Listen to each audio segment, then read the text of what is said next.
Chapter 1: The Concrete Sky.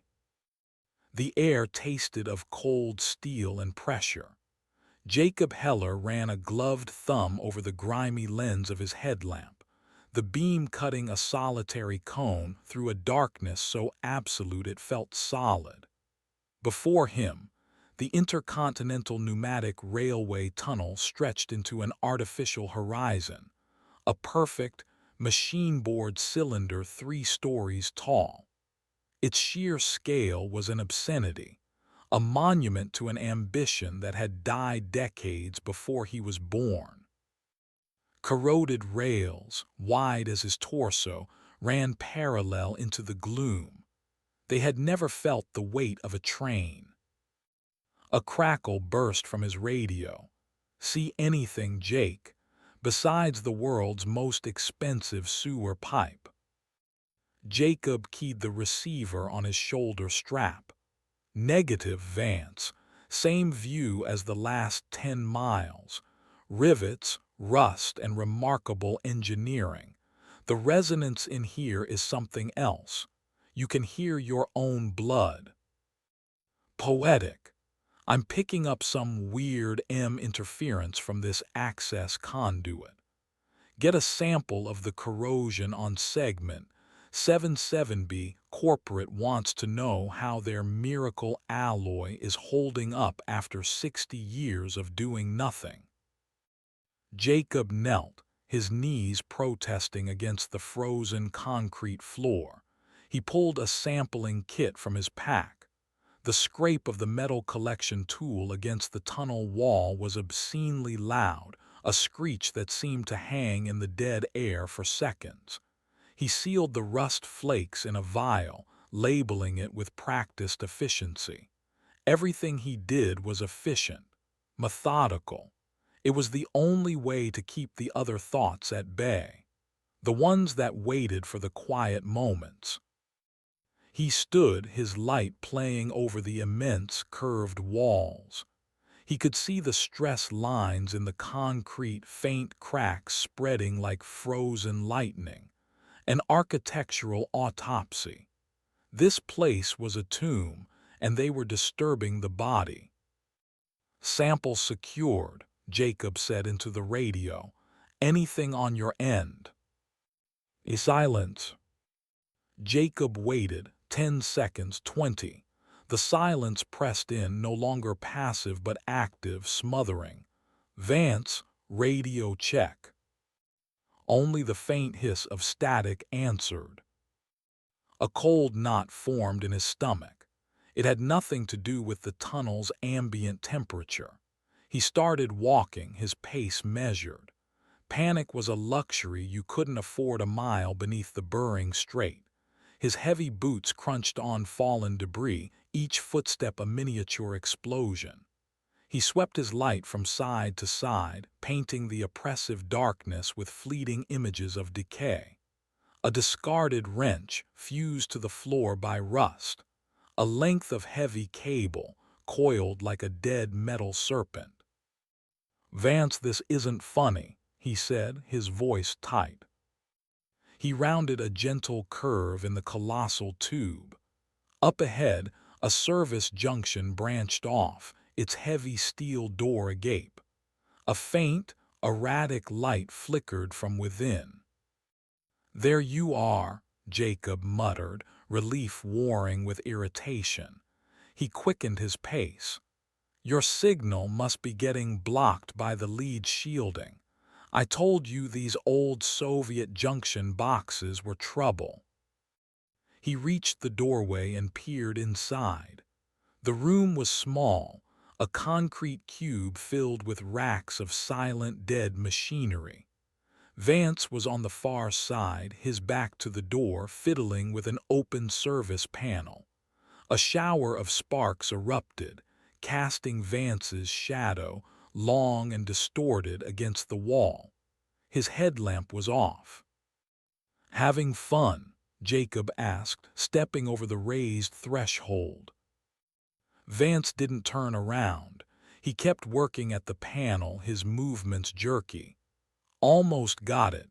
This auxiliary system. It's a masterpiece, Cold War lunacy at its finest. They had a whole secondary network powered by geothermal taps. Can it wait? Let's stick to the survey. Jacob's unease grew. Something was wrong. The air in the small room was thick, heavy with the scent of ozone and something else, something coppery and foul. Vance grunted. Almost there, you wanted to see this place. The great Jacob Heller, surveyor of forgotten places. Are you not entertained? His voice sounded strained, higher pitched than usual. A low hum started to build, vibrating through the floor. A single grimy bulb above the panel flickered to life, casting a sickly yellow glow. There, Vance said, still not turning. Power told you. Great, let's go. Jacob took a step closer. Vance, turn around. Why? Turn around. The command was flat, cold. Slowly, stiffly, Vance began to turn. The first thing Jacob saw was the front of his partner's exposure suit. It was shredded, torn open from the chest down. The fabric was soaked in a dark, wet stain that wasn't grime or oil. As Vance completed his turn, his head lolled to the side. His face was a mask of sheer terror, eyes wide and locked, mouth open in a scream the tunnel had already swallowed. From the gaping wound in his chest, a pale, chitinous limb, thin as a rebar and tipped with a vicious claw, retracted with a wet, sucking sound. Jacob's mind simply stopped. It refused to process the image. He saw the creature clinging to Vance's back, a nightmare of segmented limbs and slick, colorless armor. It was the size of a large dog, its head a mass of quivering, membrane-like discs where eyes should have been. It used Vance's body as a shield, a puppet. The thing detached itself, letting Vance's corpse slump to the floor with a heavy thud. It moved with an unnatural, skittering speed, its claws clicking on the concrete. It was blind, but the membranes on its head vibrated, tracking the sound of Jacob's own frantic heartbeat. He acted without thinking. His training, his instincts, his sheer will to not die in this forgotten place took over. He grabbed the heavy steel door and slammed it shut. The creature threw itself against the other side, the impact a deafening boom that shuddered through the frame. A high-pitched shriek, a sound of pure predatory rage, tore through the metal. Jacob fumbled with the locking wheel, his hands shaking violently. He spun it, the heavy iron bolts grinding into their sockets. Another slam, harder this time. A dent appeared in the thick steel plate. He backed away, his breath coming in ragged, painful gasps. His headlamp beam danced manically around the tunnel. He was alive, Vance was dead, and he was not alone. Then the world began to shake. It was not the creature. This was a deep, grinding tremor that came from the earth itself. A low groan, the sound of a dying titan, echoed down the tunnel. Dust rained from the ceiling. The floor beneath his feet vibrated with a terrifying intensity. A spiderweb of cracks spread across the curved wall beside him. With a sound like the world tearing in half, a 20-foot section of the tunnel ceiling 50 yards ahead of him gave way. Concrete, steel, and rock cascaded down in a thundering avalanche, the impact kicking up a shockwave of air and dust that knocked Jacob from his feet. The noise was apocalyptic. It was the sound of his tomb being sealed. He landed hard, his head connecting with the concrete floor. His vision swam, the beam of his headlamp spinning wildly before darkness consumed him. The silence that followed was heavier than any rock. It was the silence of a grave. He woke to pain, a sharp, throbbing agony in his head and a searing fire in his left leg. He pushed himself up, his arms trembling. His headlamp was miraculously intact, its beam pointed at the curved floor a few feet away.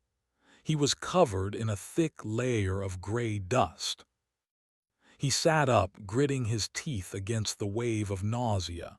He did a quick systems check. Head hurt, but no sign of critical injury. He looked at his leg.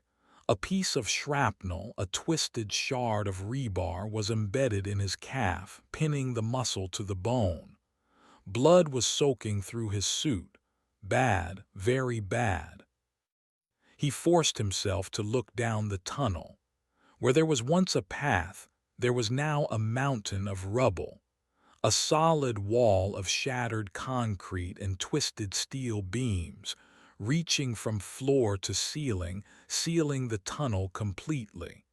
His way out was gone. He crawled to his pack, which had been thrown 20 feet away. The frame was bent, but it was mostly intact. He pulled out the medkit. His hands still shook, but the methodical training took over again. Disinfectant, gauze, pressure bandage. He hissed as he cleaned the wound around the metal shard. He couldn't pull it out, not without risking an arterial bleed. He had to stabilize it, pack it, and wrap it. He worked, his breath fogging in the cold air, each movement a fresh agony. Once the bleeding was under control, a new reality began to set in, colder and sharper than the pain in his leg. His radio was smashed. The emergency satellite beacon was in the vehicle parked miles away on the surface, on the other side of the collapse. His supplies were limited: 3 protein bars, a liter of water in his canteen, a flare gun with 2 flares, and the batteries in his headlamp, plus 2 spares. Maybe 72 hours of light if he was careful. And the creature, the thing that killed Vance, was still here, trapped with him. He pushed himself to his feet, using a fallen piece of concrete for support. His injured leg screamed in protest, but he put weight on it, testing the bandage. He could walk, limp but walk. He had one choice. The tunnel was a straight line. His way out was buried behind him. The only other direction was forward, deeper. The American construction had stopped somewhere near the midpoint, a little over 100 miles in. The Soviet side was a mystery. The blueprints he'd studied were incomplete, classified, but somewhere hundreds of miles ahead was another entrance. It was not a choice. It was the only option, a desperate, insane, infinitesimal chance. He turned his back on the rubble pile, the grave of his escape route. He faced the oppressive, silent darkness of the tunnel ahead. He was a surveyor, a man who measured the world. Now he had to measure his own survival, one painful footstep at a time. He took his first step into the unknown. The crunch of his boot on the gritty floor sounded like a gunshot in the profound silence. From far, far down the tunnel, beyond the range of his light, an answering scrape of claw on metal echoed back. The hunt had begun. Jacob adjusted the beam of his headlamp, the solitary point of light a fragile shield against the crushing immensity of the dark. The tunnel did not care. It had been waiting.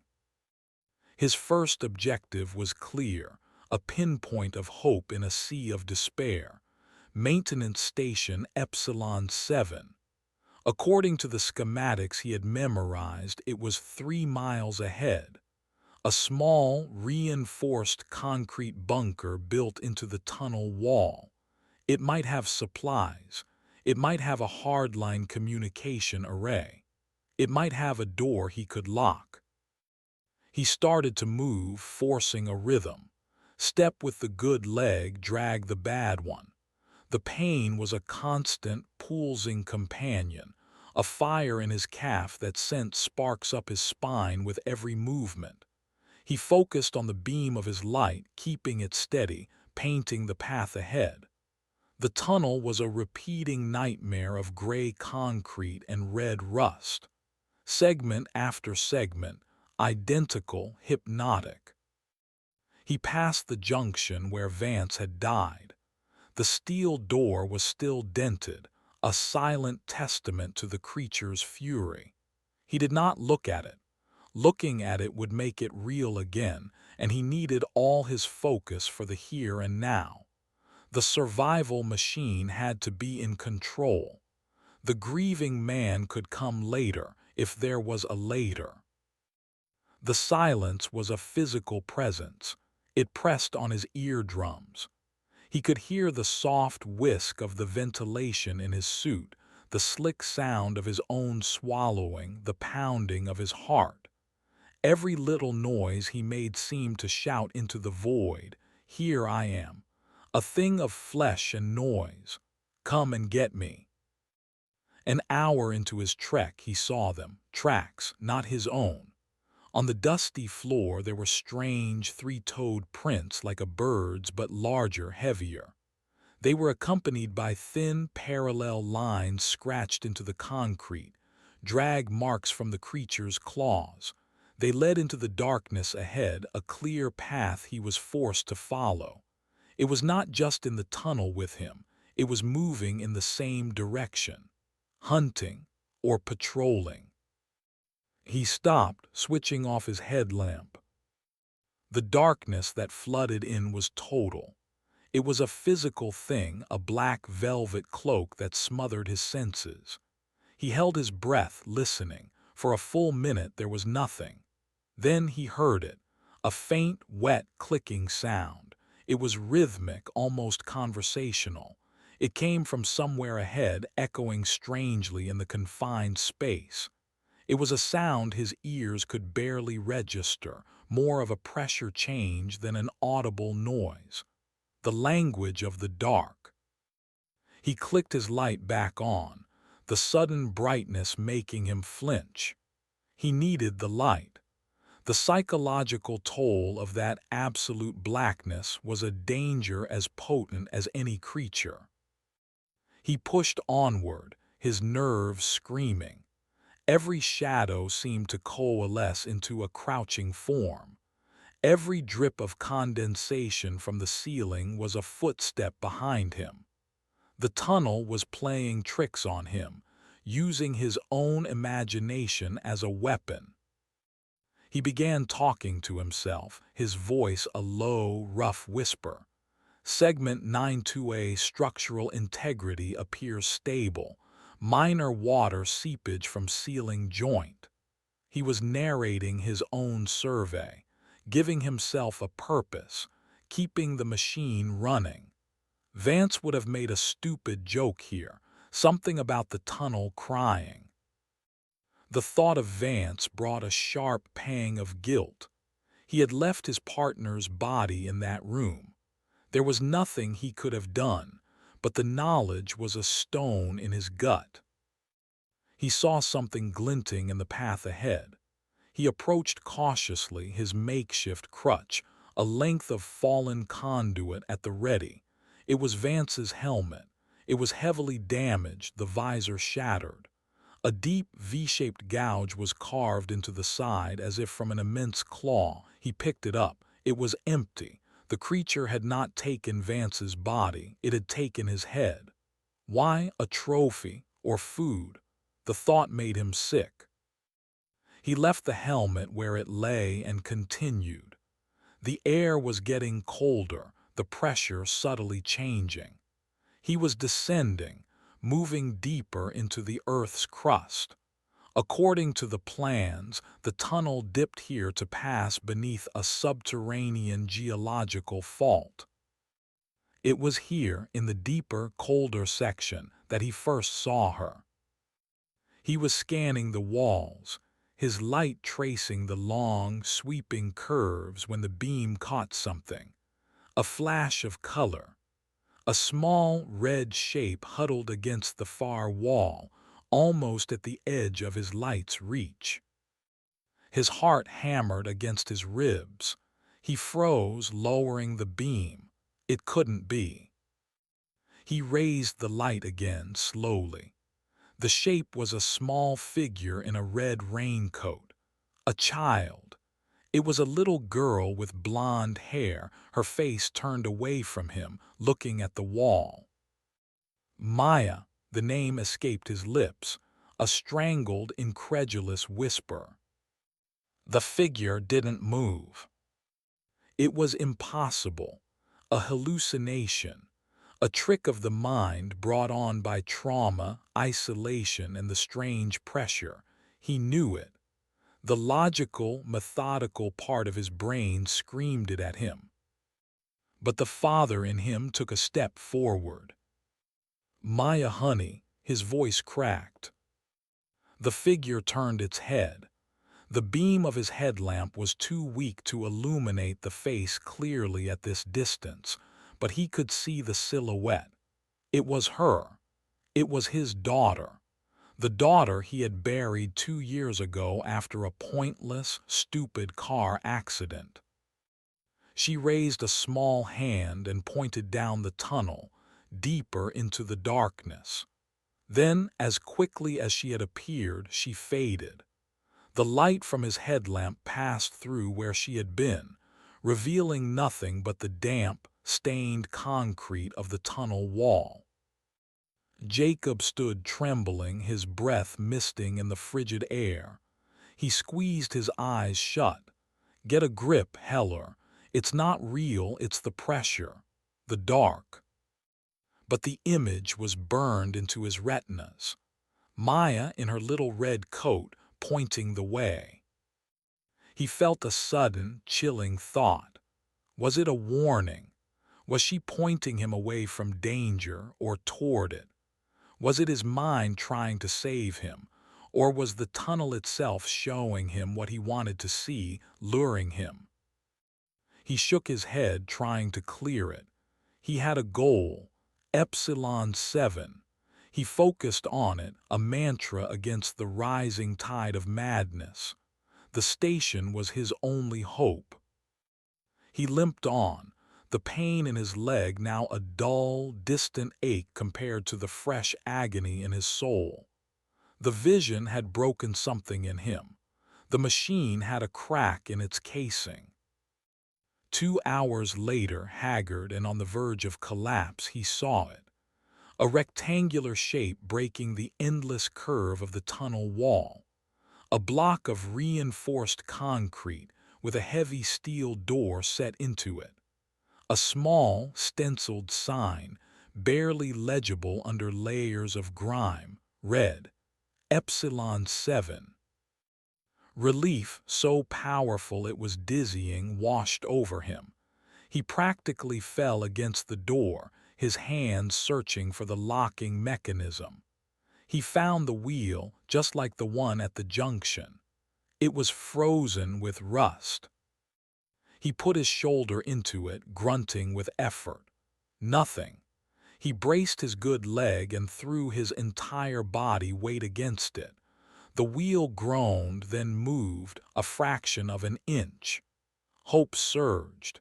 He pushed again, and again, the sound of his own pained grunts loud in the silence. He was so focused on the door, so desperate to get inside, that he didn't hear it at first. A scrape close. He froze, his hand still on the wheel. He held his breath, straining his ears. Another scrape, this time from the ceiling directly above him. A shower of dust and grit rained down on his helmet. He looked up. His headlamp beam revealed a large ventilation grate set into the ceiling, 20 feet up. The grate was bent, One corner peeled open like a sardine can. From the darkness within the vent, two long, pale, insect-like legs unfolded, their hooked tips digging into the concrete for purchase. It had been stalking him from the vents, a silent, overhead hunter. With a surge of adrenaline-fueled terror, Jacob threw himself at the wheel one last time. It screeched in protest, then turned. The bolts slid back with a deafening clang. He yanked the heavy door open just as the creature dropped from the ceiling, landing with a heavy, wet thud on the spot where he had been standing. He scrambled inside the station, a small, dark space that smelled of stale air and decay. He grabbed the interior handle and pulled the door shut, throwing his weight against it. The creature slammed into the other side, shrieking its frustration. He spun the inner wheel, his muscles screaming, until the locks engaged. He was safe for now. He collapsed against the door, his body trembling uncontrollably. His headlamp beam cut through the station's interior. It was a small control room, much like the one where Vance had died. Racks of dead equipment, a single chair, and in that chair, slumped over a console, was a figure. It was a skeleton, dressed in the tattered remains of a Soviet-era engineering uniform. Its jaw was unhinged, as if from a final scream. Its bony fingers were curled around something on the console, a small, leather-bound book. Outside, the creature began to methodically claw at the steel door, the sound of scraping metal a promise of the horrors to come. Jacob stared at the skeleton, at the book clutched in its dead hand. He had found his sanctuary, but he had also found the ghost of the man who had died in it. Chapter 2: Pressure Melancholia. The sound of claws on steel became the new rhythm of Jacob's world. It was a patient, exploratory sound. A long, grating scrape, followed by a pause, then a series of sharp, inquisitive taps. The tympanid was testing the door, searching for a weakness, a resonant frequency, a way in. It was a constant, nerve-shredding reminder that his sanctuary was a cage, and the monster had the key. He pushed himself away from the door, his injured leg sending a fresh jolt of agony up his side. He had to ignore the sound. He had to focus. The station was a small, concrete box, maybe 15 feet square. Racks of obsolete electronics lined two walls, their screens dark and dusty, their dials frozen at zero. A heavy-duty worktable was bolted to the floor, littered with rusted tools and faded schematics, and in the center of it all was the chair with its silent occupant. The air was frigid and smelled of decay and ozone. He needed light, and he needed to conserve his headlamp's batteries. He swept the beam around the room, searching for a power source. His eyes landed on a hand-crank generator on the wall, connected by a thick, armored cable to a single emergency light fixture in the ceiling. A manual override. A last-ditch system designed for a day exactly like this one. He limped to the generator. The crank was stiff, but it moved. He began to turn it, the gears grinding in protest. The rhythmic squeal of the mechanism was a welcome noise, a human sound to counter the alien scraping at the door. After a dozen rotations, the overhead light flickered. It sputtered, then cast a weak, unsteady, yellowish glow across the room. It wasn't much, but it pushed the deepest shadows into the corners. It felt like lighting a candle in a cathedral of darkness. He could now see the station's former tenant in grim detail. The skeleton was draped in the pathetic tatters of a uniform. A name tag in Cyrillic was still pinned to the collar,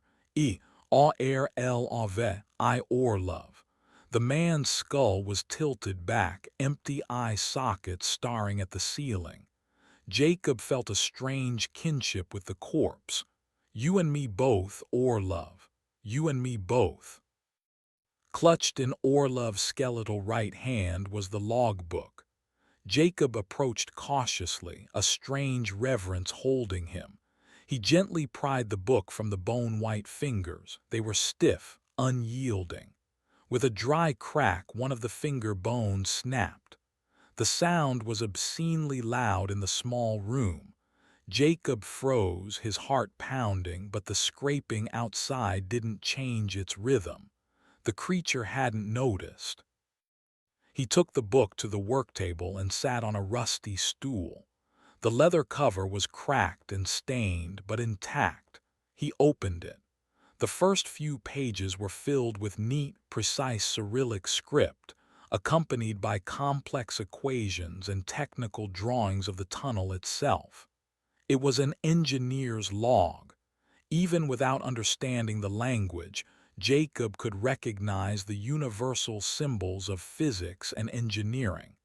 This was a man like him, a surveyor of a different kind. He flipped through the pages. The handwriting started to change. It became less precise, more slanted. The equations disappeared, replaced by frantic sketches. He saw a drawing of the creature, the tympanid. Orlov had captured its horrifying form with chilling accuracy. The eyeless head, the huge dish-like membranes, the slender, vicious limbs. He had labeled the membranes with an arrow and a single, stark word, sluk, hearing. Jacob's Russian was rudimentary, a few phrases learned for a joint project years ago, but he could puzzle out some words. He continued to turn the pages. The script became a desperate scrawl. Words were underlined multiple times. Sentences circled. The calm observations of a scientist had given way to the ravings of a man losing his mind. He found a page with a date circled. 17 1968. October 17, 1968. Below it, a frantic paragraph. Jacob squinted, sounding out the words, piecing together the meaning from the few he recognized. They are blind, but they see with sound, every vibration, a picture, my footstep, my heartbeat, a beacon, a dinner bell. Silence is the only shield. The silence. It is not empty, the pressure. It does something to the mind, the others. They heard things, voices from home, music. They walked out into the dark, smiling. I call it pressure melancholia. Jacob's blood ran cold. Pressure melancholia. It had a name. The thing that had shown him Maya. Orlov had seen it too. It wasn't just him. The phenomenon was real. The tunnel itself was hostile to the human mind. He read on, his fascination overcoming his fear. Orlov described how the creatures hunted. They were ambush predators, capable of lying dormant for days, waiting for a single vibration to awaken them. He wrote about their hive-like behavior, how a sound made by one would alert others for miles in either direction. The collapse that trapped Jacob hadn't been a quiet event. He hadn't just attracted one creature. He had likely alerted every single tympanid in this entire sector. The one outside was just the first to arrive. The scraping at the door stopped. The sudden silence was more terrifying than the noise had been. Jacob looked up from the book, his body rigid. He listened. Nothing, just the hum of his own blood in his ears. He stood and crept to the door, pressing his ear against the cold steel. He could hear nothing. Was it gone? Had it given up? A soft, childish humming began. It was faint, coming from the other side of the door. A simple, familiar nursery rhyme. The one he used to hum to Maya to get her to sleep. "No," he whispered, backing away from the door. "No, you don't." The humming continued, clear as a bell. It was her voice. It was Maya's voice. He knew every inflection, every slight waver. "Daddy," the voice called, small and lost. "It's dark out here. Can you open the door? I'm scared." Jacob stumbled backward, his hand flying to his mouth to stifle a cry. It was the tunnel. It was the pressure melancholia. Orlov had written about it, voices from home. It was using his memories, his love, his grief. It was weaponizing his daughter. "Please, Daddy." The voice was closer now, right at the door. "The monsters are gone. I made them go away. Let me in." He squeezed his eyes shut, shaking his head. "You're not real," he gasped, his voice a ragged sob. "You're not real." "But I am, Daddy. I came to help you. Open the door." He looked at the locking wheel.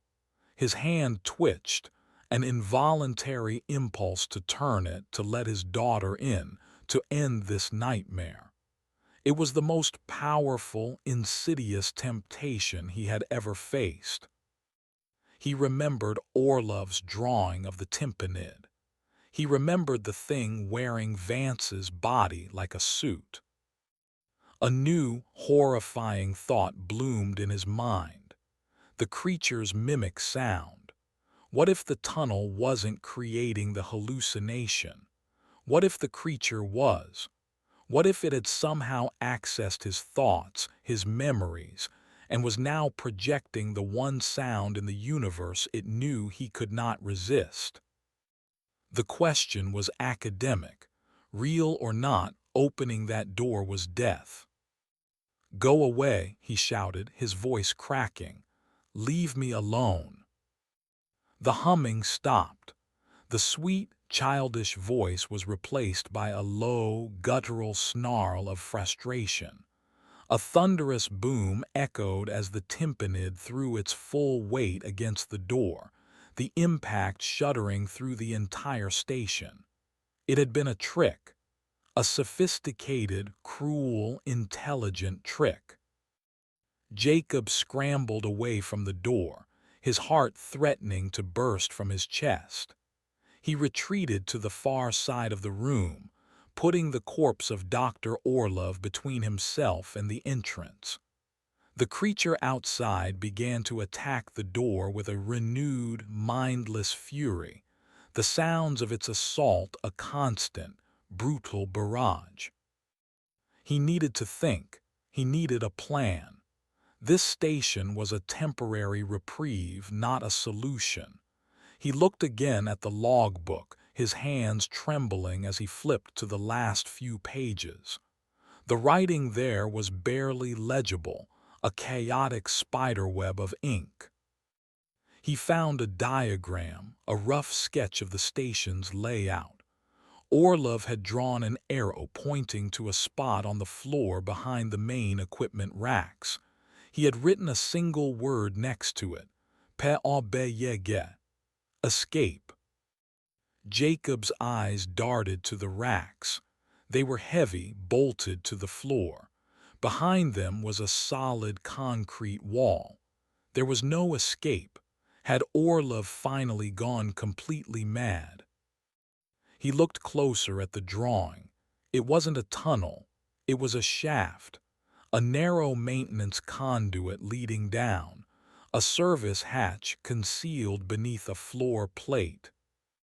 Hope, fierce and desperate, flared in his chest.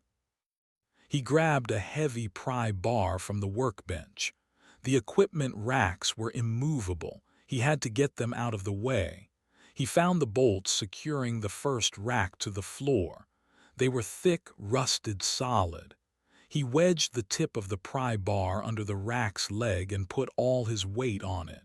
The metal groaned. His legs screamed. Sweat poured down his face. With a shriek of protesting metal, one of the bolts snapped. The noise of the creature at the door intensified. It knew he was doing something. It knew he was trying to escape. He worked with frantic energy, moving from bolt to bolt, leveraging the pry bar with grunts of pain and exertion. The station was filled with the cacophony of his efforts and the monster's assault.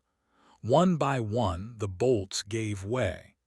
The final rack was free. He pushed it, sliding it a few feet from the wall with a deafening screech. There on the floor, exactly where Orlov's map had indicated, was the faint outline of a square metal plate, a flush-mounted access hatch. He fell to his knees, his fingers searching for a latch. He found a recessed handle. He pulled. It was sealed tight. He wedged the pry bar into the seam and heaved. The seal broke with a loud hiss of equalizing pressure. He lifted the heavy plate away. Below was a dark, square opening and a steel ladder descending into blackness.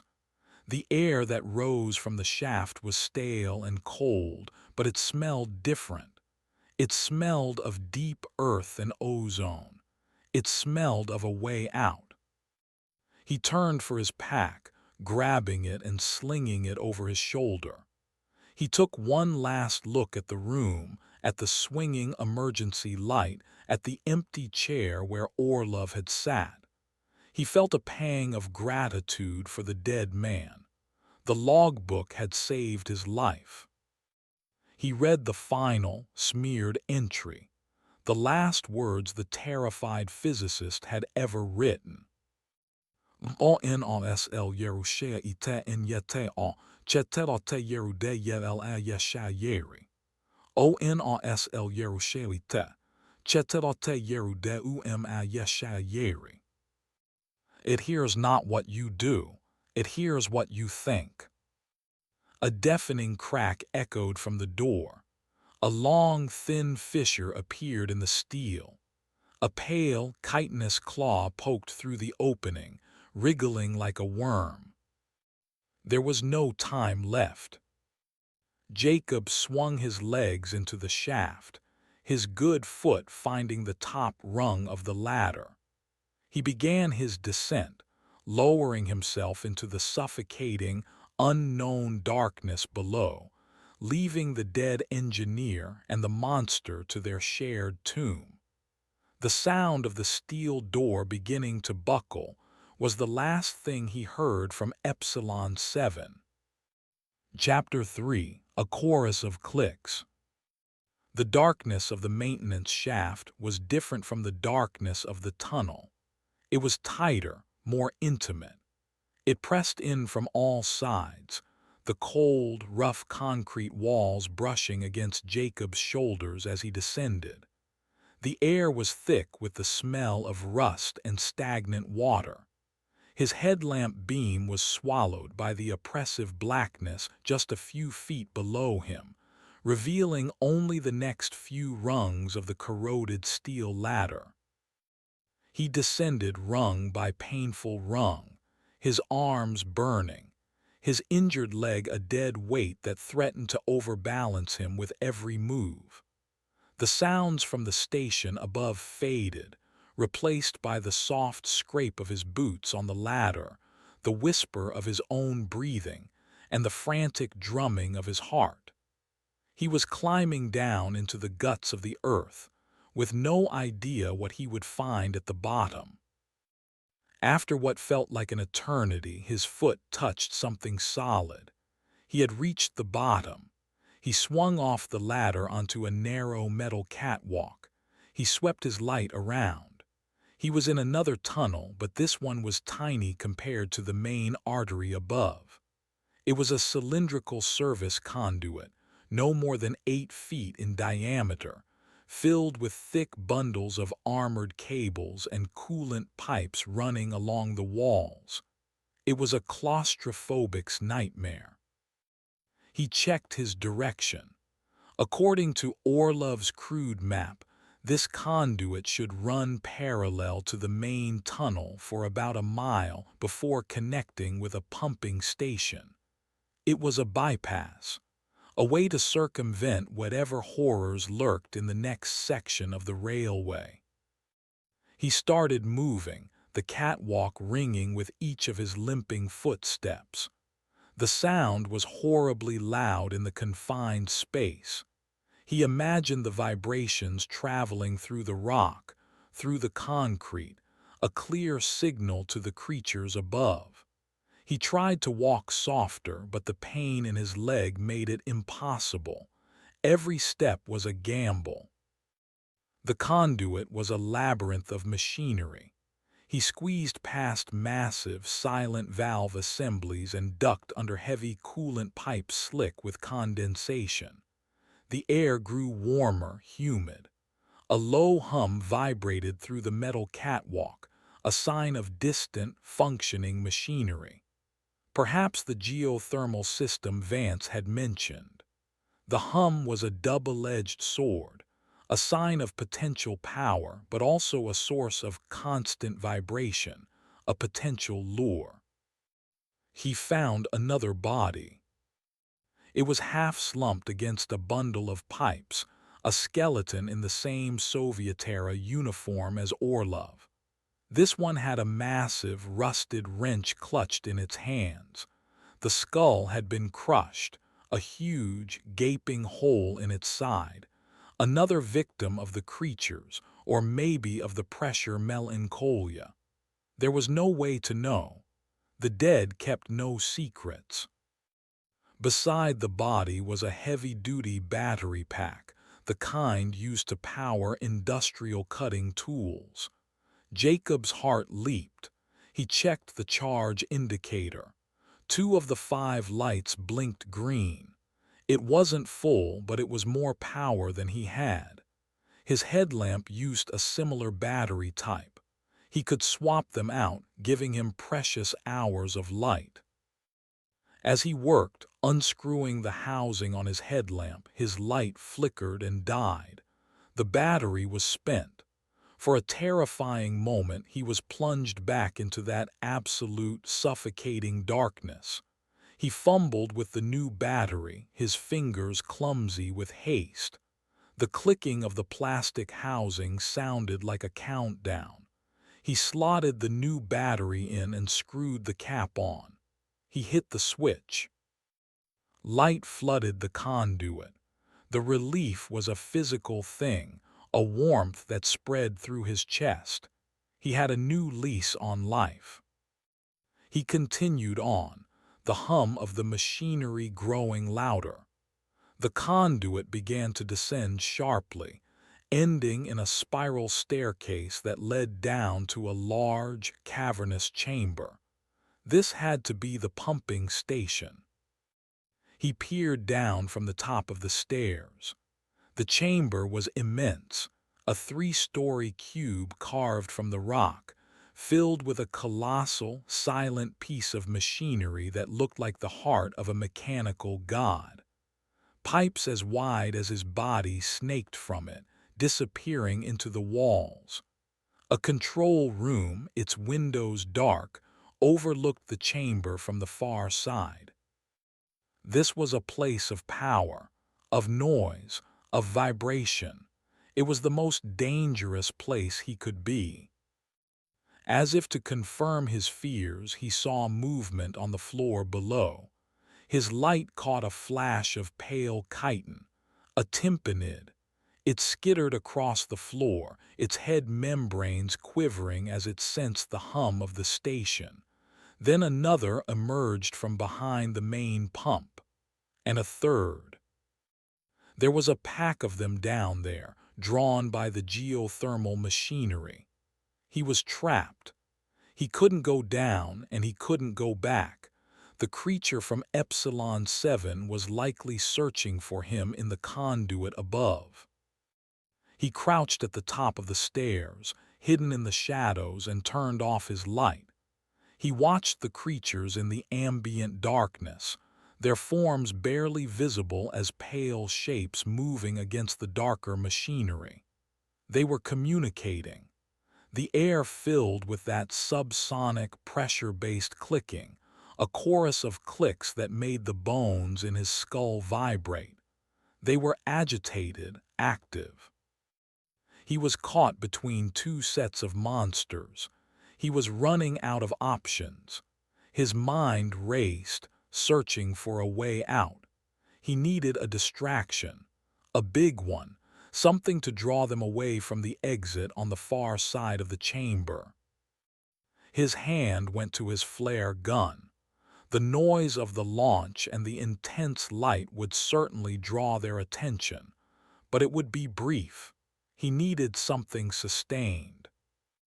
His fingers brushed against the small, hard object in his pocket, Maya's music box. He had forgotten about it in the chaos. He pulled it out. It was a small, simple wooden box with a painted ballerina on the lid. A cheap keepsake from a fairground, but it had been her most treasured possession. He had carried it with him ever since the accident. He remembered what Orlov had written. The creatures see with sound. They build a picture from vibration. What would a sound like this do to their perception? It wasn't a sudden, sharp noise like a footstep. It was a continuous, high-frequency melody. It might not just attract them. It might blind them, overwhelm their senses. It was a crazy, desperate gamble, but it was the only one he had. The control room on the far side of the chamber. That was his goal. Its windows were dark. It looked abandoned. From there he might find another service conduit, another way forward. To get there, he had to cross the main floor, right through their hunting ground. He took a deep breath. He wound the tiny key on the bottom of the music box. The quiet clicking of the mechanism was a thunder in his own ears. He held the box tight, the spring mechanism straining. He needed to place it perfectly. He looked around. About 30 yards to his left, a smaller access tunnel branched off from the main chamber. If he could throw the box down there, the sound would echo from a single direction, drawing the pack away from his path to the control room. He stood, his muscles coiled. He counted the creatures, 3 of them still moving restlessly around the main pump. He had 1 shot. He pulled his arm back and threw the music box with all his strength. It sailed through the air, a small, dark object arcing through the immense space. It landed with a metallic clatter deep inside the side tunnel. For a second there was silence. Then the delicate, tinkling melody of Clair de Lune began to play. The effect on the tympanids was instantaneous and violent. They shrieked, a discordant symphony of reptilian hisses and insect-like chitters. The high-frequency notes were clearly agonizing to them. They convulsed, their head membranes vibrating wildly. They were utterly disoriented. One slammed its head repeatedly against a steel pipe, as if trying to smash the sound out of its skull. They had no idea where the sound was coming from. They just knew it was pain. They began to move erratically at first, then with purpose, scrambling away from the source of their agony. They fled from the side tunnel, heading for the opposite end of the chamber, trying to escape the sound. They were moving away from his path. It was working. Jacob switched on his headlamp and scrambled down the spiral staircase, his injured leg protesting with every jarring step. He hit the floor and started moving, a fast, limping run across the vast, open space. The tinkling music still echoed through the chamber, a fragile, beautiful sound in a place of utter horror. He was halfway across the floor when one of the creatures stopped. It had overcome the initial shock. It turned, its membranes quivering. It couldn't locate the music, but it could locate the new sound. The rhythmic, percussive thump of a man's boots on the concrete floor. It let out a piercing shriek, a call to the others. It had found new prey. Jacob poured on the speed, his lungs burning. He could see the door to the control room just 50 feet away. The creature was fast, its skittering claws finding purchase on the grimy floor. It was closing the distance. The other two tympanids heard the call. They stopped their retreat and turned. 3 sets of vibrating membranes locked onto his position. A chorus of clicks filled the air as they began to converge on him. He was 20 feet away, 10. He threw himself at the door, his shoulder hitting the cold steel. It was unlocked. He tumbled inside, landing in a heap on the floor. He kicked the door shut just as the first creature slammed into it from the outside. He scrambled to his feet and threw the heavy deadbolt. A moment later, the other two arrived. The 3 of them began to tear at the door, their shrieks of frustration echoing in the control room. He had made it. He was safe again for another precious few minutes. He leaned against the wall, his body screaming with exhaustion and pain, gasping for breath. The faint, delicate melody of the music box still drifted in from the chamber outside, a haunting lullaby for a world of monsters. But it was getting slower. The spring was winding down.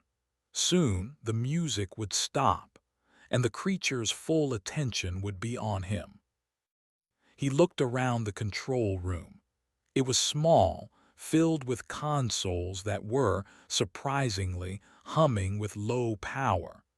A few screens glowed with error messages in Russian. This station wasn't entirely dead. His eyes fell on the main window overlooking the pump room, and his blood froze. One of the creatures was no longer at the door. It was on the other side of the thick, reinforced glass, its horrifying, eyeless face just inches from his. Its head membranes quivered, and it opened a lipless mouth filled with needle-like teeth, fogging the glass. It couldn't see him, but it knew he was there. It placed a slender, 3-clawed hand on the glass, a soft tap-tap-tap against the pane, a sound that was a question and a promise. Chapter 4. The Glimmering Deep. Tap, tap, tap. The sound was soft, almost gentle, a grotesque parody of a polite knock. Jacob stared, mesmerized with horror, at the clawed hand against the glass. The tympanid's head tilted, its vibrating membranes focused on him, trying to build a picture from the frantic thumping of his heart, from the tiny vibrations of his breathing. The glass was thick, designed to withstand catastrophic pump failures, but it felt as fragile as a soap bubble. He backed away from the window, his gaze locked on the creature. Outside, the delicate melody of the music box finally wound down, its last note hanging in the air for a moment before being consumed by silence. The change was immediate. The furious, chaotic shrieking from the creatures at the door stopped. A new sound began, a low, coordinated series of clicks. They were communicating, planning. Jacob forced himself to break eye contact with the creature at the window. He had to find a way out, and fast. The control room was a fishbowl. He swept his light across the consoles. Most were dead, but one screen displayed a looping diagnostic in Cyrillic. Below it, a single, large, red button was housed under a clear plastic cover. The label was simple: Ave ikratkoi and ayape om yeruveka. Emergency flush. His engineering mind made the connection in an instant. This station pumped something. The massive pipes, the valves, the sheer scale of the machinery. An emergency flush would mean opening the floodgates, purging the entire system with whatever fluid it regulated. He looked at the pressure gauges. They weren't reading zero. They were reading high, dangerously high. This system wasn't just off, it was primed, filled with millions of gallons of something, held back by 60-year-old valves. It was a weapon, a catastrophic, suicidal weapon. Using it would likely destroy the station and everything in it, including him. But it would also wipe out the creatures. It was an option, but it was the very last one. He turned his attention to the rest of the room. There had to be another exit. A small metal door, barely noticeable in the back corner, was marked with a lightning bolt symbol and the word OPASNOSTERI. Danger. A high-voltage maintenance conduit. It was probably shielded, which would make it a dead end for vibrations, a blind spot for the tympanids. He moved toward it. The creature at the window shrieked, sensing his movement. It began to pound on the glass, the impacts shaking the entire console. The two at the door renewed their assault, their claws finding purchase in the door seams, tearing at the metal. He reached the maintenance door. It was locked with a simple padlock. He looked around for something to break it.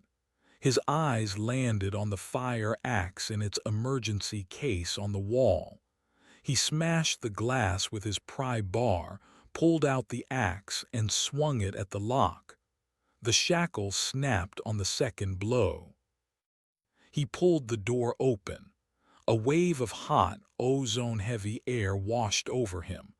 Inside was a narrow shaft, filled with thick, humming power cables descending into darkness. Another ladder, another blind descent. He didn't hesitate. He slung the axe over his shoulder, its weight a comforting presence, and swung himself into the shaft. He pulled the heavy door shut behind him. He was plunged into darkness again, but this time it was filled with the loud hum of high-voltage electricity. The sound was a shield, masking the noise of his descent. The shaft was tighter than the last one, and the cables were hot to the touch. He moved as quickly as he could, the metal rungs slick with oily grime. He didn't know where it led, but anywhere was better than the control room. The shaft ended abruptly. A heavy, horizontal iron grate blocked his path. He pushed against it. It didn't budge. He was trapped. Panic, cold and sharp, seized him. He looked up. He couldn't go back. He looked down. It was a dead end. Then he heard it, a deep, groaning sound from above, the sound of tortured metal. They were getting through the control room door. He kicked at the grate with his good leg. It rattled but held firm. He unslung the fire axe, the space so tight he could barely swing it. He brought the pick-end down on the grate's hinge. The clang of the impact was deafening. He swung again, and again. Sparks flew. The metal began to deform. A thunderous crash echoed from above. They were in the control room. He heard the shattering of the main window.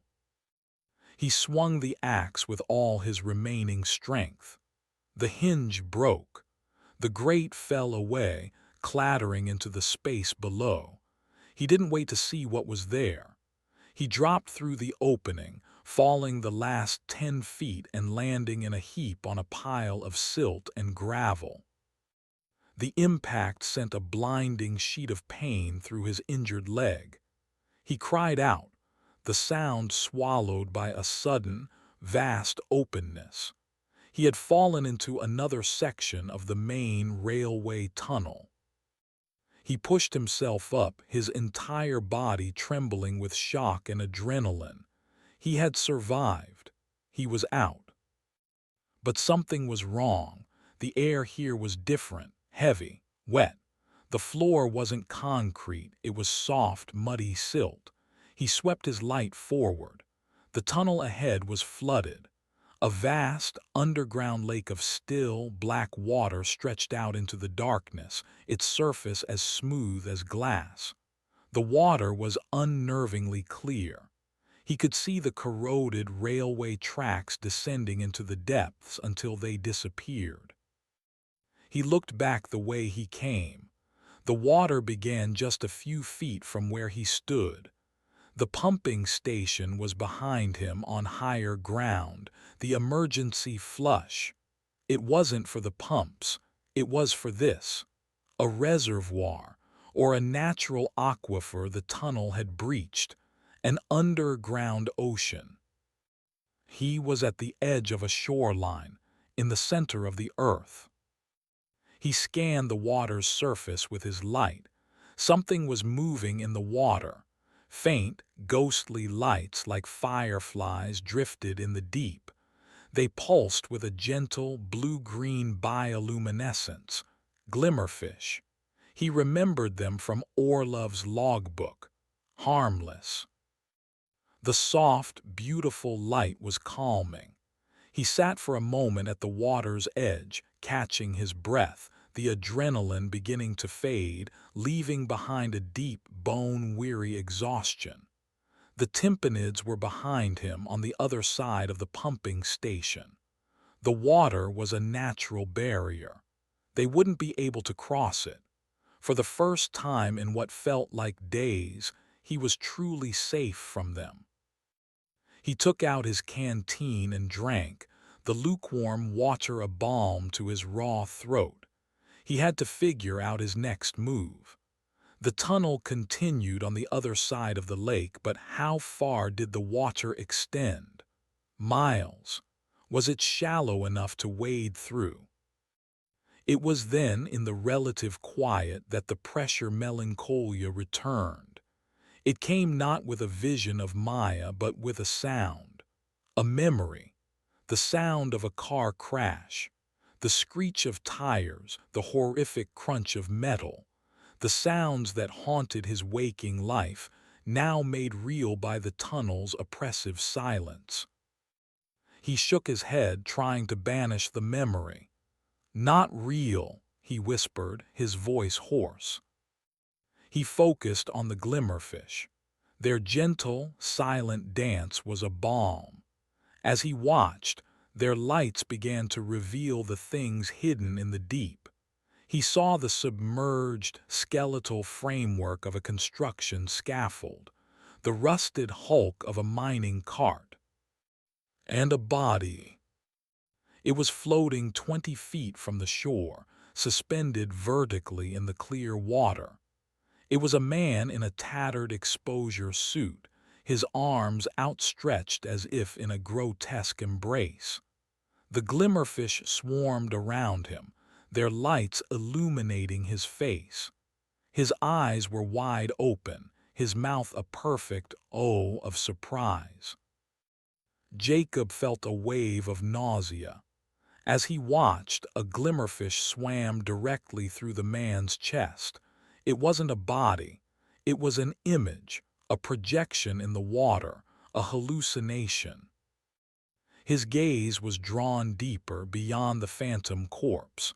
The lights of the fish illuminated something else, something huge, A vast, dark shape resting on the floor of the flooded tunnel covered in silt. It was a pneumatic pod, one of the prototype transport trains, half buried in the mud. Its forward viewport was shattered.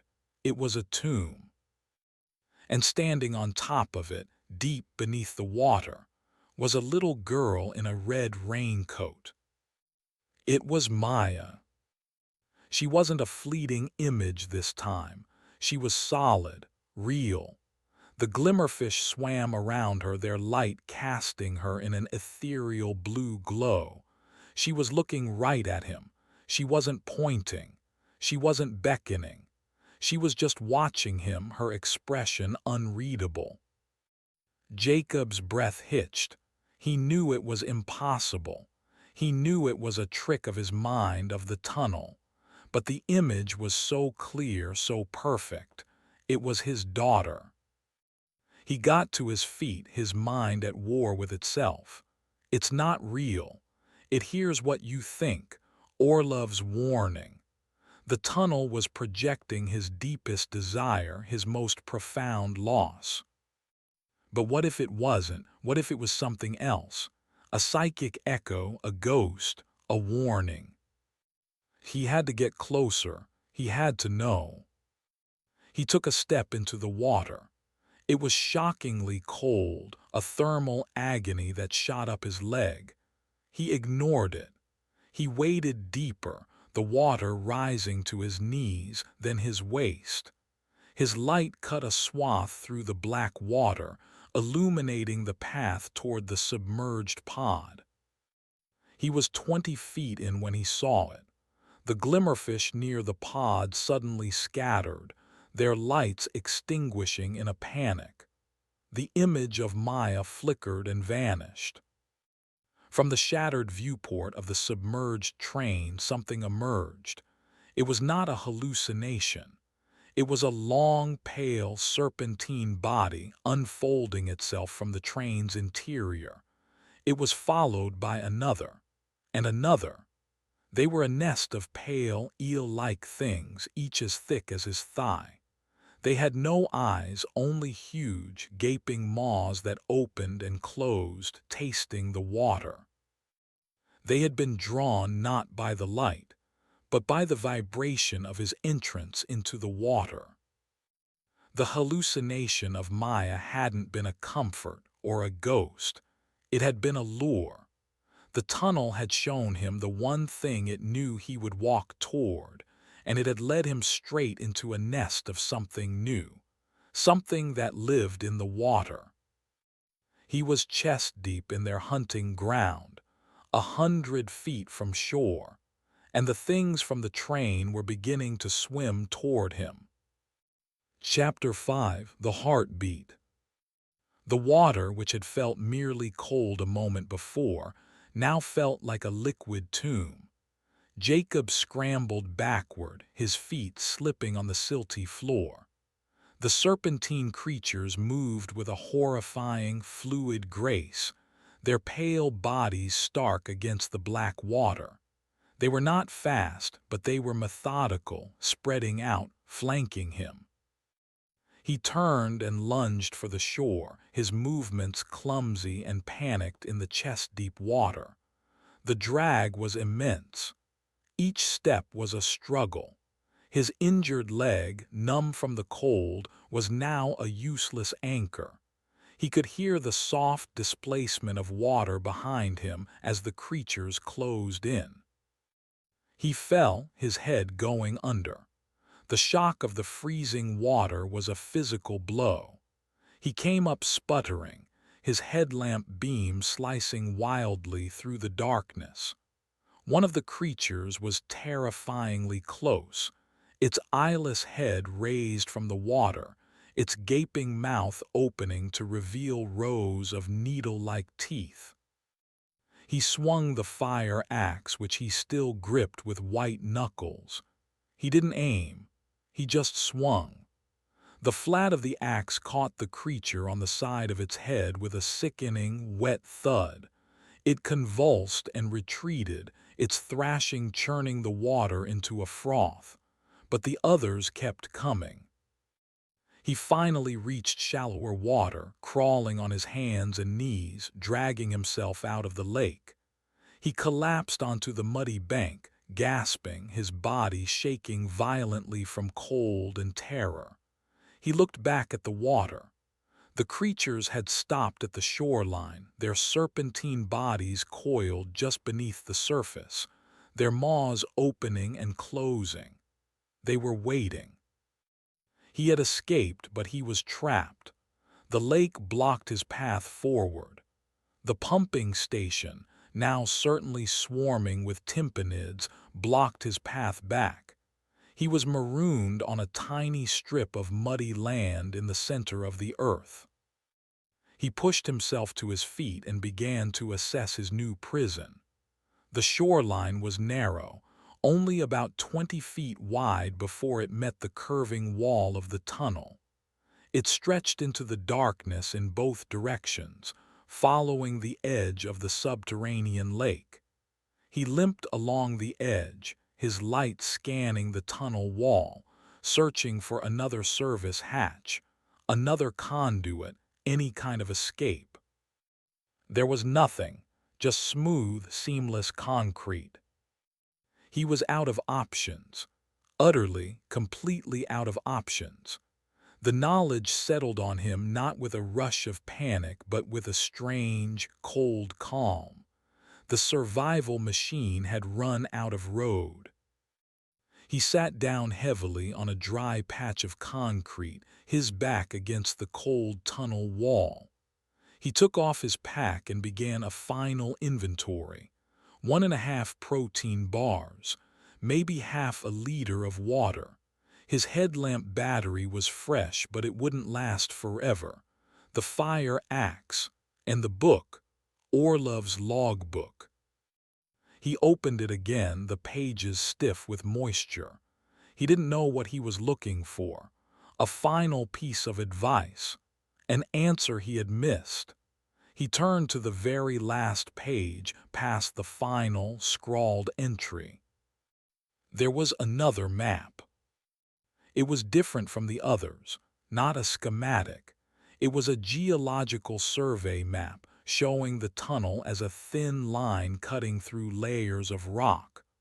Orlov had marked a spot on the map, a place far beyond the pumping station, deep into the flooded section. He had drawn a strange symbol there, a circle with a dot in the center, and he had written a single cryptic phrase next to it. Esye detsa yeteu en yel ya. Geyelote yer mal yeri en aya en mal ya. The heart of the tunnel, geothermal anomaly. Jacob stared at the map. The heart of the tunnel. What did it mean? A geothermal anomaly suggested heat, power, maybe even a way out, a natural fissure to the surface. It was miles away on the other side of this cursed lake, an impossible distance. As he contemplated the map, he began to feel it. A low, rhythmic vibration. It was not coming from the pumping station behind him. It was coming from the ground beneath him. Thump thump. The pause. Thump thump. It was slow, deep, and powerful. A sound so low it was felt more than heard. It was the beat of a colossal heart. He placed his hand flat on the concrete floor. The vibration was undeniable. It was coming from deep within the Earth's crust. He looked at the map again, at the spot Orlov had marked as the heart. The tunnel hadn't just been built through rock. It had been built over or around something else, something vast, something alive. The pieces clicked into place with horrifying clarity. The geothermal anomaly Vance and Orlov had written about, the strange electromagnetic interference. The creatures, perfectly adapted to this one specific, bizarre environment. The tunnel hadn't created them. It had merely broken into their world. They were part of a larger ecosystem, a symbiotic relationship with this colossal, sleeping, geological organism. Thump thump. The glimmerfish in the lake began to pulse in time with the beat, their lights brightening and dimming with each rhythmic vibration. The eel-like creatures in the water became agitated, swimming in restless circles. Even the air seemed to hum with the immense, sleeping power of the thing below him. This was the source of it all, the power that ran the derelict machinery, the energy the wall veins fed on, the reason for the tunnel's existence. It wasn't an intercontinental railway. It was a secret research project, a project to study and perhaps harness the power of a subterranean living god, a project that had gone horribly, catastrophically wrong. And the book held one last secret. Tucked into a small leather flap on the inside back cover was a folded oilskin packet. Jacob's fingers, numb with cold, fumbled with it. He opened it. Inside were two items. A key, a small brass key of a type he had never seen before, stamped with the same symbol from the map, a circle with a dot. And a photograph, a faded black-and-white picture of a smiling, proud-looking Dr. Orlov. He had his arm around a young woman with kind eyes and dark hair. His wife. On the back, in faint pencil, was a handwritten note in English. The script was perfect, almost calligraphic. It was not Orlov's handwriting. It read, "My dearest Ivan, if you are reading this, the primary containment has failed. Your melancholia is not a sickness, it is a sensitivity. The entity is waking and it is dreaming of you. The key is for the pod at the heart. It is the only way. Do not let it hear your fear. Think of home." Jacob read the note 3 times. The entity is waking and it is dreaming of you. The pressure melancholia wasn't a psychosis. It was a telepathic intrusion.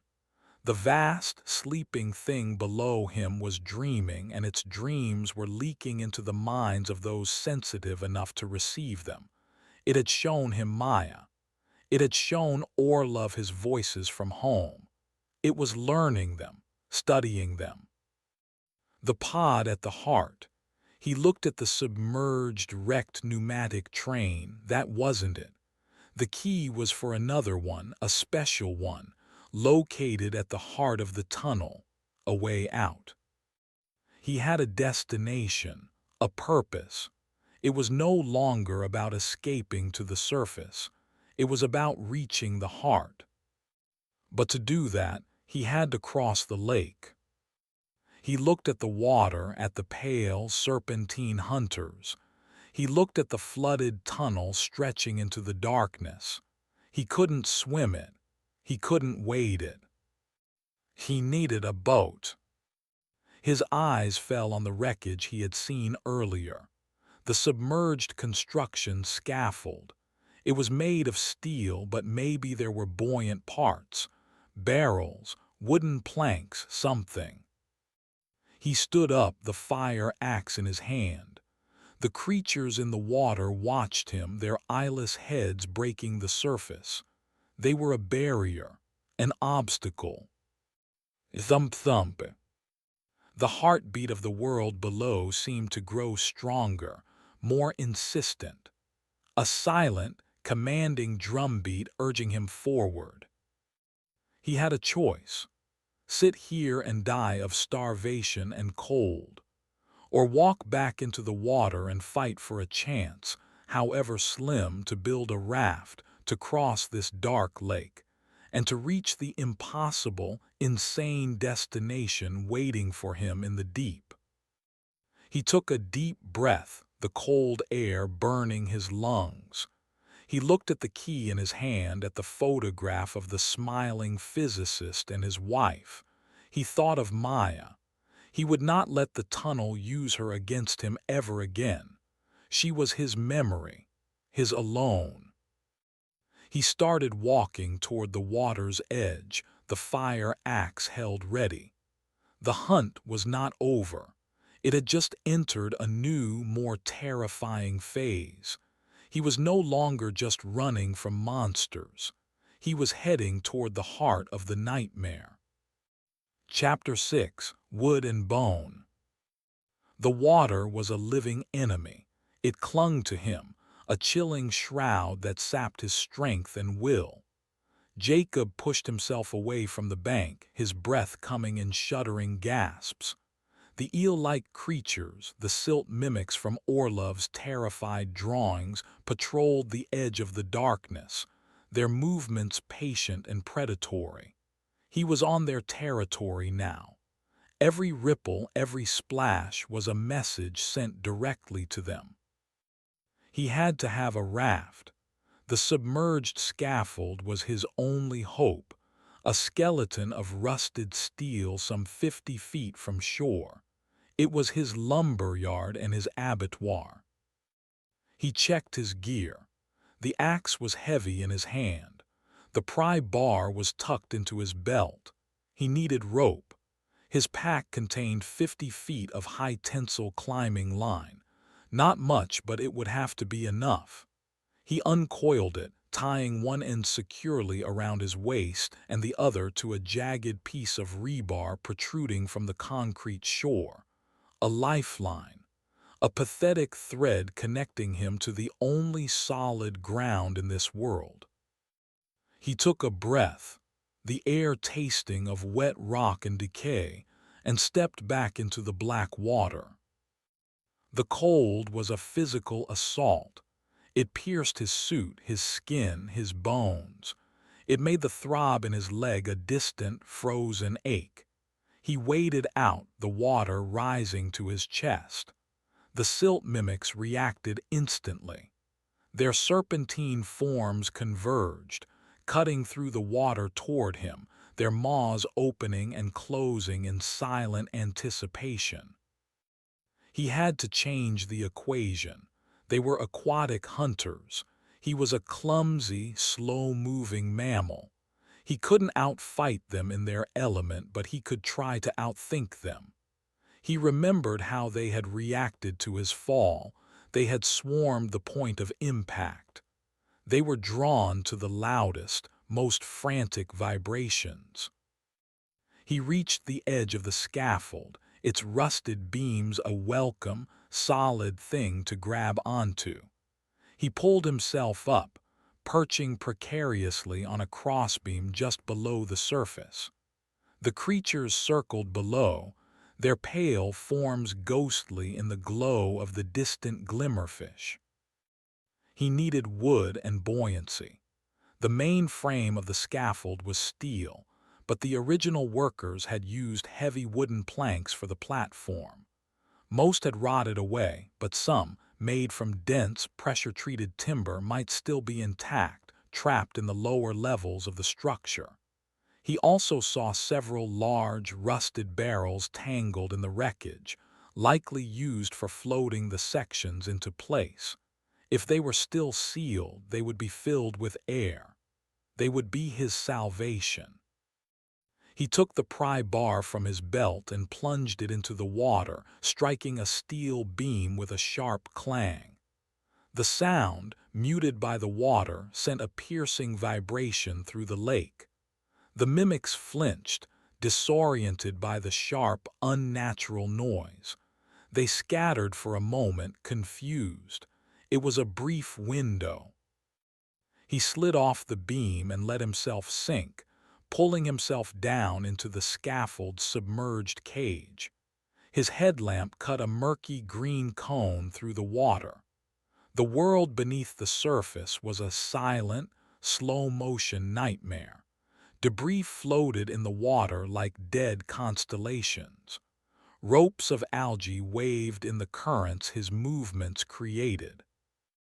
He saw the barrels first, 3 of them wedged deep in the structure. He swam to the nearest one, his movements clumsy. He tapped it with the pry bar. The sound was a hollow, resonant boom. Air. It was good, but it was entangled with heavy chains. He surfaced, gasping for air, and clung to the scaffold. The mimics were regrouping, their initial confusion fading. He needed to work faster. He submerged again, this time with the axe. He attacked the chains holding the first barrel. The axe was awkward underwater, each swing a battle against the water's resistance.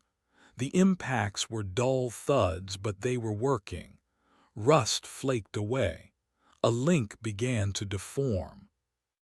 Something slick and powerful wrapped around his injured leg. He yelled, a useless burst of bubbles. A silt mimic had him. It was immensely strong, its muscular body constricting like a python. It began to pull him down, away from the scaffold into the open deep. He twisted, turning to face it. Its head was inches from his, the lipless mouth wide, revealing the horrific, circular rows of teeth. He rammed the pry bar into its maw. The creature thrashed, its teeth scraping against the metal. It released his leg, its body coiling and uncoiling in agony. He didn't wait to see more. He kicked off the creature and scrambled back into the relative safety of the steel cage. His leg was on fire. He could feel the warm slickness of blood dispersing into the cold water. The scent would drive them into a frenzy. He worked with desperate fury, ignoring the pain. He struck the chain again and again. It snapped. The barrel, free from its prison, shot toward the surface, breaching the water with a loud splash. One down. He surfaced, his lungs burning. Two more mimics had joined the first, drawn by the blood and commotion. They were circling the scaffold, more aggressive now. He took several deep breaths and went down again. He found a section of heavy wooden planks still bolted to a steel frame. He put the tip of his pry bar into the seam and leveraged it with all his might. The rusted bolts groaned. One snapped. He moved to the next. A shadow fell over him. He looked up. One of the mimics was directly above him, its pale underbelly exposed. It lunged. Jacob swung the axe upwards, a clumsy, desperate arc. The blade connected, biting deep into the creature's flesh. It convulsed violently, its blood plumbing into the water like dark ink. But it was not a fatal blow. The wounded creature retreated, its thrashing attracting the others. He had to get the planks. He gave the pry bar one last, desperate heave. The plank tore free from the frame, its buoyancy pulling it and him toward the surface. He broke through, gasping, clinging to the heavy piece of wood. He now had one barrel and one large plank. Not enough. He needed at least two more of each to build something stable enough to carry his weight. He tied the plank to the scaffold frame and rested for a moment, his mind racing. The direct approach was suicide. He was bleeding, exhausted, and they were learning his tactics. He needed a better distraction. His eyes scanned the vast, dark chamber of the flooded tunnel. High above the water, running along the arched ceiling, were the thick power cables he had seen in the maintenance conduits. They were still live, humming with geothermal power.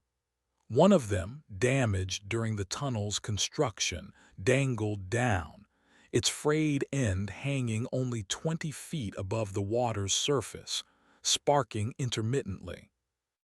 An idea, insane and lethal, formed in his mind. Electricity, water. He swam to his lifeline and untied it from his waist. He tied the pry bar to one end, a heavy metal weight. He swam back to the scaffold, the rope trailing behind him. He climbed, his muscles screaming in protest, pulling himself out of the water and up the slick, rusted beams of the scaffold. He climbed until he was high above the lake, his body trembling with exertion. He was now level with the dangling power cable. He began to swing the pry bar, building momentum, a pendulum of iron and rope. The creatures below watched, their heads breaking the surface, sensing the new vibrations. He swung the pry bar, aiming for the cable. He missed. The pry bar splashed into the water, sending the mimics into a temporary frenzy. He hauled it back up, his arms burning. He swung again. This time the pry bar wrapped around the thick cable. The moment the metal made contact, a colossal arc of blue-white energy erupted. A sound like thunder cracked through the tunnel. The surface of the lake lit up with a blinding flash as thousands of volts discharged into the water. The effect on the silt mimics was apocalyptic. They convulsed, their serpentine bodies lit from within by the raw power. They writhed in silent, electrical agony, then went stiff, floating to the surface, their pale bellies turned up. A foul, ozone stench filled the air. The power cable snapped from the overload, its dead end falling into the water with a final hiss. Silence returned to the lake, broken only by Jacob's own ragged breathing. He had done it. He had killed them. But the reprieve felt hollow. He looked at the floating corpses. He had become a monster to fight the monsters. He slid back down the scaffold into the water, which now tingled with residual current. He worked unopposed, his movements slow and deliberate, the adrenaline fading into a deep, profound exhaustion. He freed the other 2 barrels and 3 more heavy planks. He lashed them together with his rope and lengths of cable scavenged from the scaffold. It was a crude, ugly thing, more of a floating platform than a raft, but it was stable. It would hold. He pushed his creation to the shore and loaded his pack and the axe onto it. He sat for a moment on the bank, eating the last of his protein bars, the chalky substance tasteless in his mouth. He looked at the water. It was calm now, a placid black mirror, but he knew what lurked in its depths. The ones he had killed were likely just a fraction of the population, scavengers, outriders, and the bigger ones would have been drawn by the massive energy discharge. As if summoned by the thought, a new movement began in the water. It was not the frantic agitation of the mimics. It was a slow, majestic disturbance. A large section of the lake's surface, 100 yards out, began to bulge upwards.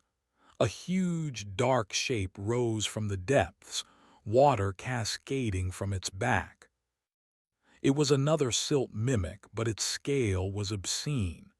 Its head alone was the size of a barrel. Its body was as thick as Jacob's torso, a vast, muscular serpent of pale, scarred flesh. This was no scavenger. This was an apex predator, an ancient leviathan that had slumbered in the deep, now awakened by his war. It turned its massive, eyeless head in his direction. It let out a low, guttural hiss that was not a sound but a pressure wave that vibrated in Jacob's bones. A challenge, a declaration of ownership. This lake was its territory, and he was an intruder. Jacob stared at the colossal creature. There was no fighting that.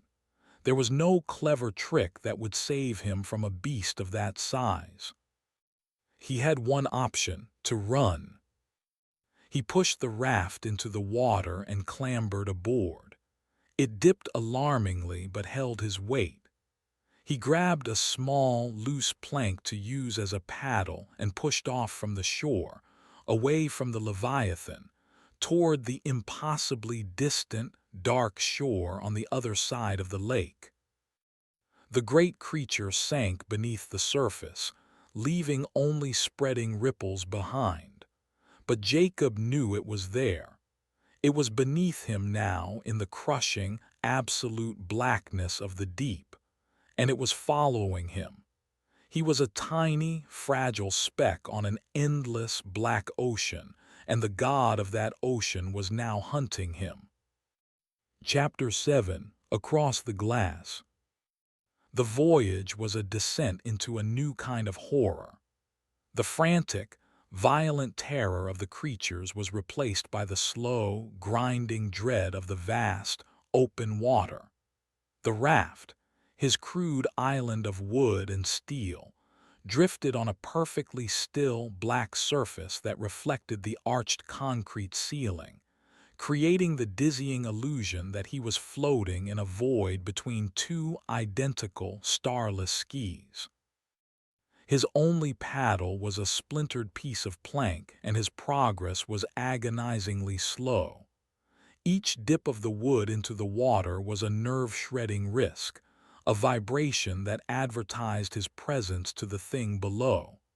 He could feel its presence. He couldn't see it, but he could sense it as a pressure in the water, a subtle shift in the way the raft moved. It was stalking him, a shadow in the deep, patient and vast. The thump-thump of the great heart was more pronounced here, in the center of the lake. The vibration traveled through the water, a constant, rhythmic pulse that he could feel through the deck of his raft. It was the only sound besides the gentle lapping of water against the barrels and the soft scrape of his paddle. It was a slow, hypnotic drumbeat, and with each beat, the pressure on his mind grew. The tunnel's dreams intensified. They were no longer fleeting visions of Maya. The entity, the sleeping god below, was learning. It began to weave more complex and subtle torments. He would hear his name whispered in Vance's voice from just over his shoulder. He would whip around, axe ready, to find nothing. He would feel a sudden, phantom chill, the exact temperature of the morgue where he had identified his daughter's body. He fought it, focusing on the physical act of paddling, on the burning in his shoulders, on the cold that seeped into his bones. He thought of home, as Orlov's wife had advised, but the entity twisted those thoughts, showing him his empty house, the dust gathering on Maya's untouched toys. An hour passed, or maybe it was 3. Time had lost its meaning. There were no landmarks, only the repeating, identical segments of the tunnel wall on the far-off periphery. His world was the raft, the black water, and the monster beneath. He saw a light ahead, not the soft, biological glow of the glimmerfish, but a single, steady, red, blinking light. He paddled toward it, hope and fear warring in his chest. As he drew closer, he saw it was a small, cylindrical buoy anchored to the floor of the lake. It was a construction marker, its emergency light still drawing a trickle of power after 60 years. Tied to the buoy's mooring ring with a length of rotten rope was a canister, a waterproof document tube. His hands trembled as he worked it free. It was heavy. He twisted the cap, breaking the ancient seal. Inside, protected from the water, was another journal, this one a cheap, spiral-bound notebook. The handwriting was different from Orlov's. It was a blocky, utilitarian script. The first page read, SGT, Mikhailvoron security detail. It was a soldier's log. Jacob read it under the dim, pulsing red light of the buoy. Voronin was one of the men assigned to protect the scientists. His entries were short, direct, and filled with a soldier's pragmatism. He wrote about the strange behavior of the lead physicist, Orlov, about the pressure sickness that was making the men paranoid and violent. Then came the final entry. It was dated the day after Orlov's last one. Orlov is gone, locked himself in Epsilon 7, the others. They just walked away. One of them, Dmitri, started screaming about the singing in the rock and tried to smash the primary pump. We had to put him down. The command came from the surface, full containment. They are going to flood the sector. They said it was a geological fault, a necessary sacrifice. Lies, they are burying this place. They are burying us. I saw the thing Orlov was raving about. In the water, it's too big. We were never drilling a tunnel. We were poking a god in its sleep. I am anchoring this here. If anyone ever finds this, know that we did not die for our country. We died for a secret. Jacob closed the book. It wasn't a collapse that flooded the tunnel. It was deliberate, a cover-up. They had sealed it from both ends and then opened the floodgates, entombing the entire project, scientists, soldiers, and monsters, forever. He was not in a failed construction project. He was in a purpose-built mass grave. A violent jolt threw him to the deck of the raft. The Leviathan had struck. The raft tilted violently, one side dipping beneath the water. His pack and the axe slid, stopping just short of the edge. The great creature was directly beneath him. He could see its colossal, pale shape in the deep, a ghost mountain of muscle. It struck again, harder this time. A deep, resonant boom echoed as its head connected with the steel barrels. The ropes groaned, straining against the force. The raft was beginning to come apart. Jacob scrambled for his pack, his mind racing. Flares. He had two. He pulled one out, ripped the cap, and struck the igniter. It erupted with a blinding, hissing, magnesium-white light, painting the entire cavern in a harsh, dancing glare. The sudden, intense light was a physical blow after so long in the dark. He held the flare over the side. The creature, its immense head just feet below the surface, recoiled. The light seemed to hurt it, to burn its sensitive, pale skin. It thrashed, a huge displacement of water that sent the raft spinning. It retreated, a vast shape sinking back into the crushing darkness of the depths. He had driven it off, but for how long? The flare would only last a minute. He used the precious light to scan his surroundings. In the distance, illuminated by the flare's dying glow, he saw it. The far shore. It was closer than he thought, maybe half a mile away. He could see the dark, horizontal line of the bank and the continuation of the tunnel beyond it. The flare began to sputter, its brilliant light fading to a dull, red glow. He had to move. He began to paddle, his movements no longer cautious but a frantic, desperate churning of the water. He didn't care about the noise anymore. It was a race.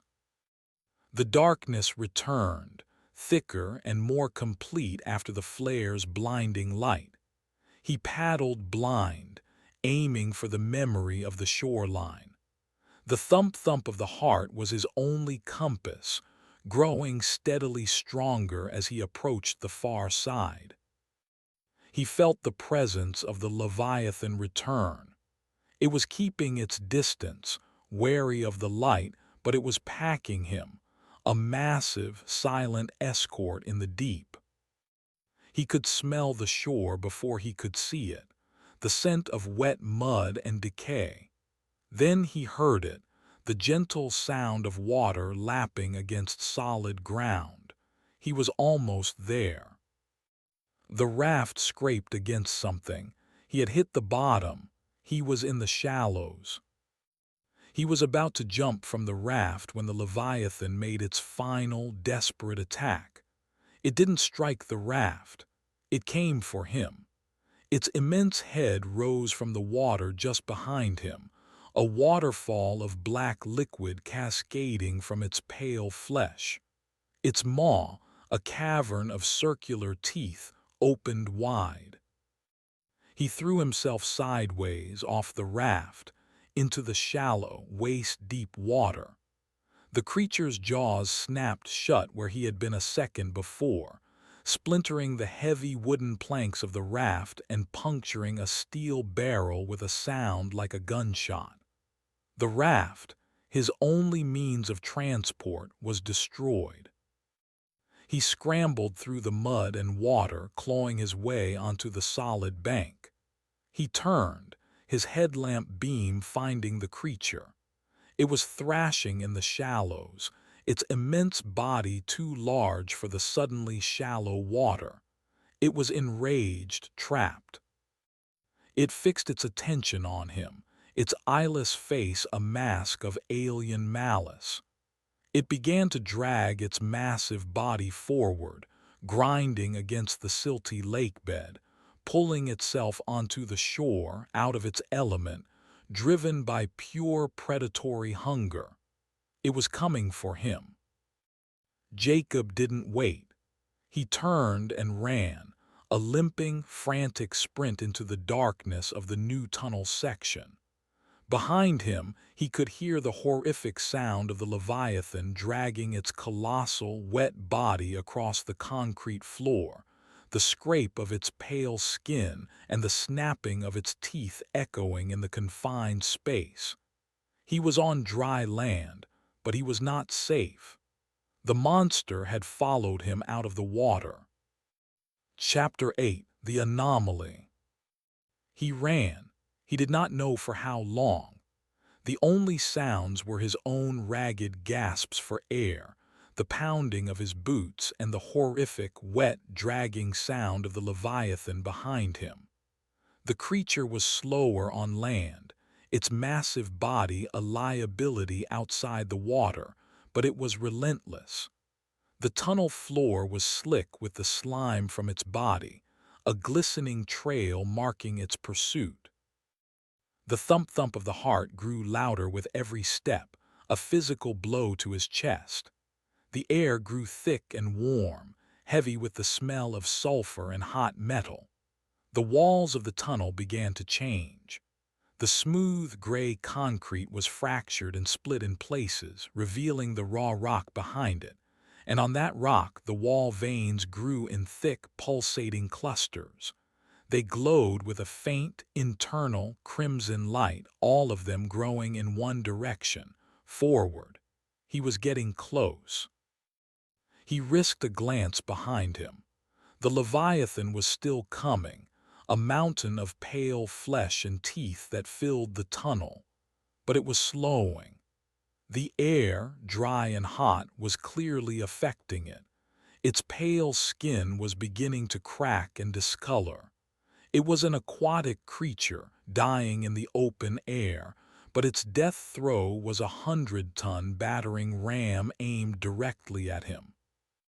Ahead, the tunnel opened into a vast, natural cavern. This was it, the heart chamber. The cavern was immense, larger than any man-made space he had been in. The ceiling was lost in darkness, punctuated by dangling stalactites that wept trails of condensation. The air was hot and thick with steam that rose from fissures in the floor. And in the center of the cavern, the source of the heat, the light, and the rhythmic, pounding heartbeat was the anomaly. It was not a crystal. It was not a machine. It was a colossal biological organ, a heart the size of a house, suspended in the center of the cavern by thick vein-like tendrils that burrowed into the rock of the floor and ceiling. It was translucent, and with every powerful, rhythmic beat, a wave of soft, golden light pulsed through it, illuminating the entire chamber. It was alive. The tunnel had not been built over it. The tunnel had been a needle, plunged directly into its flesh. Built in front of this terrifying, majestic spectacle was a reinforced concrete platform. And sitting on that platform, sleek and silent, was the pod. It was smaller than the derelict transport he'd seen in the lake. It was clearly an escape vessel, not a cargo hauler. Its surface was a dull, black, non-reflective metal, and emblazoned on its side was the symbol from the key, a circle with a dot. A single, heavy-duty airlock door faced him, his escape, his salvation. The Leviathan let out a final, agonized roar from the tunnel entrance. The sound was wet and choked. It collapsed, its immense body twitching, and then lay still. It had brought him to the threshold of his goal, and the hostile environment had killed it. Jacob limped onto the platform, his eyes fixed on the pod. He was exhausted, bleeding, his body a symphony of pain. But he was here. He reached into his pocket and pulled out the small, brass key. It felt warm to the touch. As he approached the pod's airlock, something moved in the golden, pulsing light of the great heart.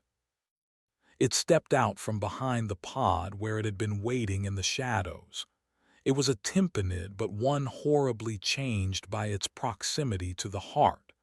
It was larger than the others, its pale chitin now streaked with crimson, the same color as the wall veins. Its head membranes were not just quivering, they were glowing faintly, resonating with the psychic energy of the chamber. It was not just a creature, it was a guardian, an antibody of the sleeping god. It stood between him and the door. Jacob raised the fire axe. The creature did not shriek or hiss. It stood its ground, its head tilted, its entire being focused on him. The air grew thick, and the pressure on his mind became a physical force. He could feel the creature's thoughts not as words but as pure, undiluted concepts: trespasser, intruder. You do not belong. This place is not for you. He understood now. The pressure melancholia wasn't just a passive dream. It was a defense mechanism. The closer one got to the heart, the stronger it became, a psychic wall designed to drive intruders mad or make them flee. Orlov had felt it. Voronin's men had succumbed to it, and this creature was its final, physical warden. He had to fight one last time. He charged, yelling a raw, meaningless cry of defiance. The Guardian was impossibly fast.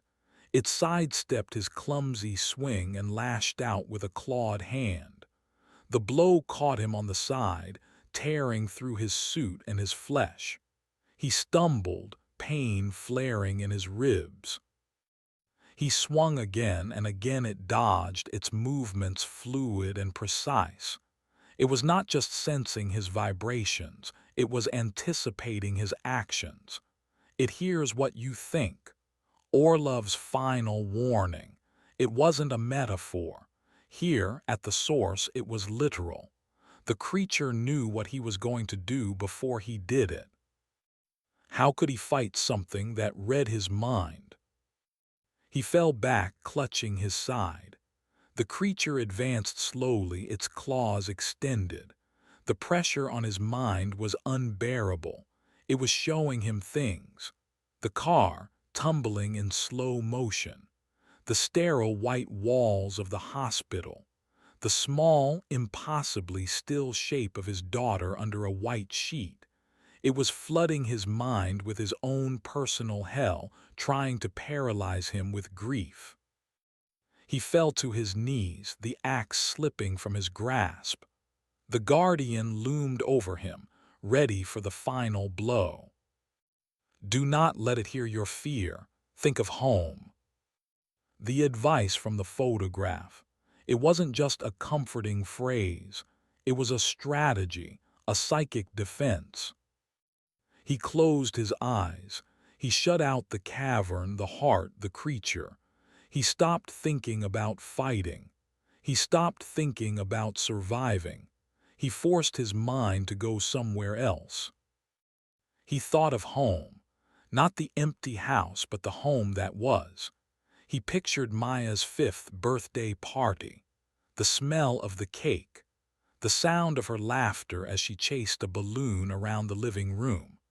He focused on the memory with all his remaining will, pouring every detail into it, making it more real than the monster in front of him. He felt the warmth of the sun through the window, saw the exact shade of blue on the wrapping paper of her presence. The pressure in his mind lessened.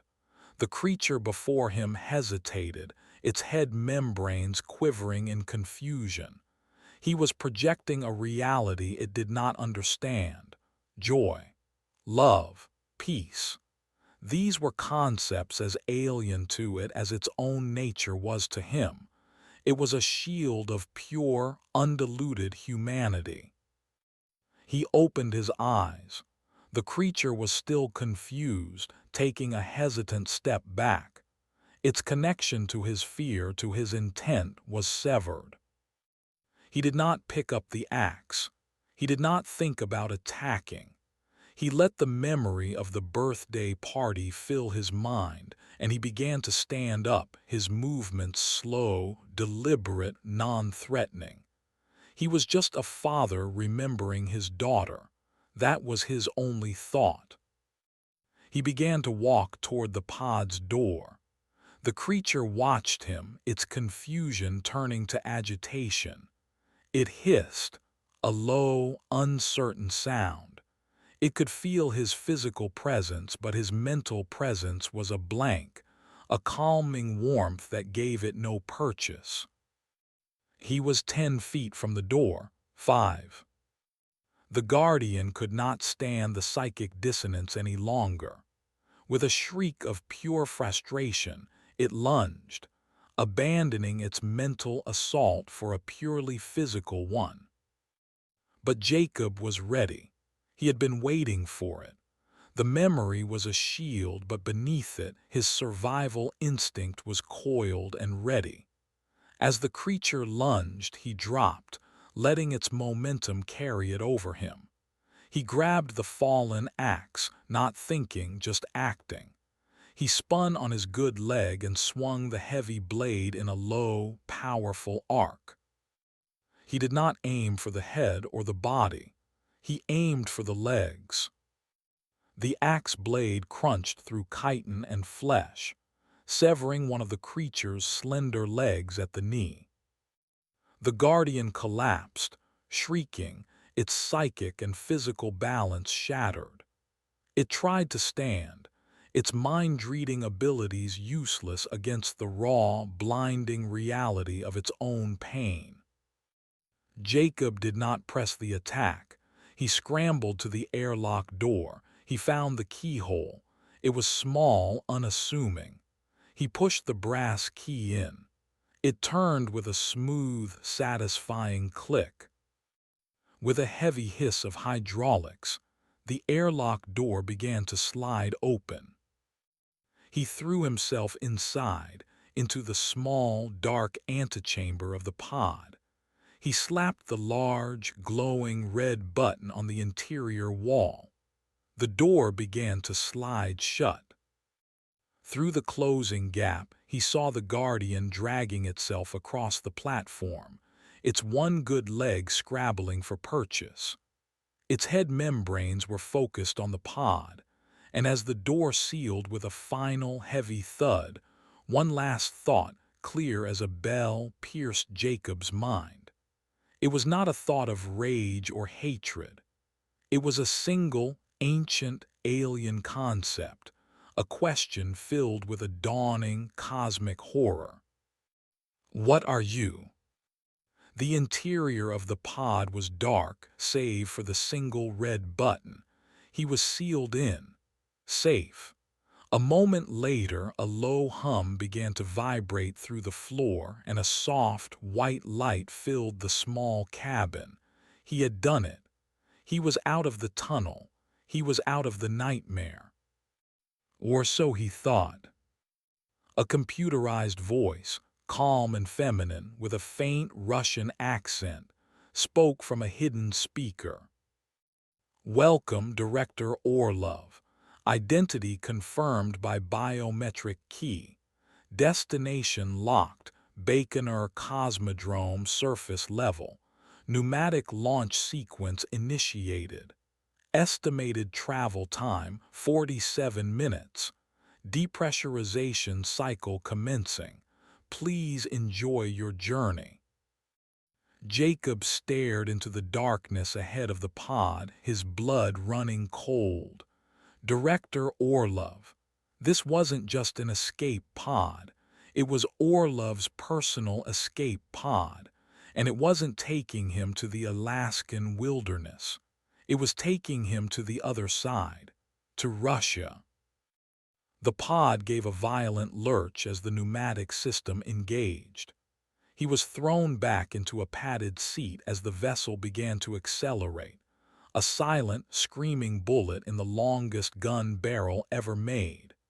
He was rocketing through the darkness, leaving the heart, the creatures, and the ghosts of the tunnel behind. But he was not escaping to safety.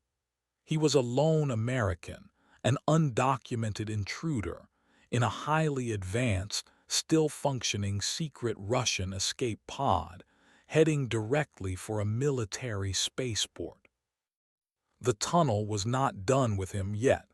The nightmare had just changed shape. Chapter 9, Chernenko's Arrow. 47 minutes. The calm, computerized voice had promised him 47 minutes of reprieve, a silent, hurtling journey through the remainder of the Earth's crust. But it was not a reprieve. It was a new kind of prison, a frictionless, featureless purgatory. The pod, Chernenko's Arrow, according to a small plaque on the console, was a marvel of Cold War engineering. There were no windows, only the soft, sterile white light of the interior panels, and a single, dark screen that remained stubbornly blank. The acceleration was immense but smooth, a constant pressure that pinned him to the padded seat. The silence was absolute. No engine noise, no rush of air from the vacuum outside. The only sound was the faint hum of the life support system and the frantic pounding of his own heart. He was a piece of mail shot through a continent-spanning tube, destination unknown. Baikonur Cosmodrome, a name he knew. The heart of the Soviet and now Russian space program. A high-security military installation. His relief at escaping the cavern had evaporated, replaced by a cold, pragmatic dread. He was not Jacob Heller, surveyor, anymore. He was an anomaly, an unidentified man emerging from a top-secret 60-year-old tunnel in a vessel that likely hadn't been seen since the Khrushchev era. He wouldn't be met with a rescue team. He'd be met with guns. He examined his situation. His leg was a mess, the wound pulsing in time with the distant, fatting heartbeat of the great organ. His side, where the Guardian had struck him, was a searing line of fire. He was armed with a fire axe and a pry bar, not exactly diplomatic tools. He had Orlov's logbook and Voronin's journal, evidence, proof of what he had endured, but proof of a truth so insane it would sound like the ravings of a madman. He tried to access the pod's controls. The console was a smooth, featureless panel until he touched it. The dark screen flickered to life, displaying a simple schematic of the tunnel and the pod's progress, a single blinking dot moving at astonishing speed. The text was all in Cyrillic. He searched for a communications panel, a way to talk to whoever was at the other end. He found an icon that looked like a radio wave and pressed it. The female voice returned. Communications array is offline. For your security, Director, this vessel maintains complete radio silence during transit.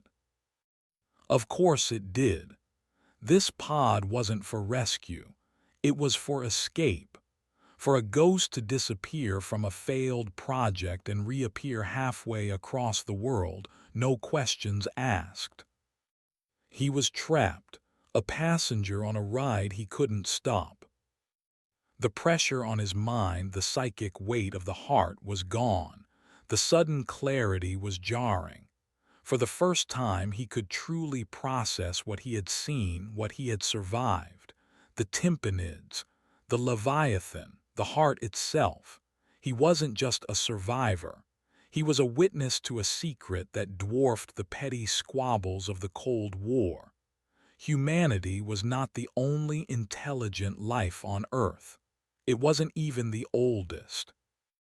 And he had Orlov's key. The biometric key, the computer had called it. He looked at the small, brass object. It wasn't just a key. It was a key that thought he was Ivan Orlov. Had the director planned to escape all along? Or was this a final, desperate gambit prepared by someone else for him? The note in the photograph, "My dearest Ivan." It had been from his wife. Had she been part of this? A scientist on the surface, trying to save her husband from the nightmare below. The pod began to decelerate, the pressure shifting, pushing him forward against the seat's restraints. He looked at the screen. The dot was approaching the end of the line. A new schematic appeared, a detailed layout of the arrival station. It was a subterranean complex, deep beneath the cosmodrome. The pod was scheduled to dock at a sealed, automated reception bay. From there, a private elevator led directly to a building on the surface. A building labeled simply, cryo-storage. A chill that had nothing to do with the tunnel's temperature washed over him. Cryo-storage. Why would Orlov's escape route lead to a cryogenics facility? The pod slid to a halt with a final, gentle hiss. A soft chime echoed through the cabin.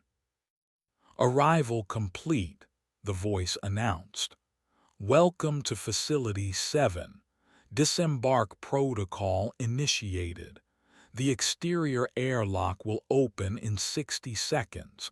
Thank you for traveling with the Intercontinental Pneumatic Railway." The screen on the console went blank. The interior lights dimmed, replaced by a pulsing green light above the airlock.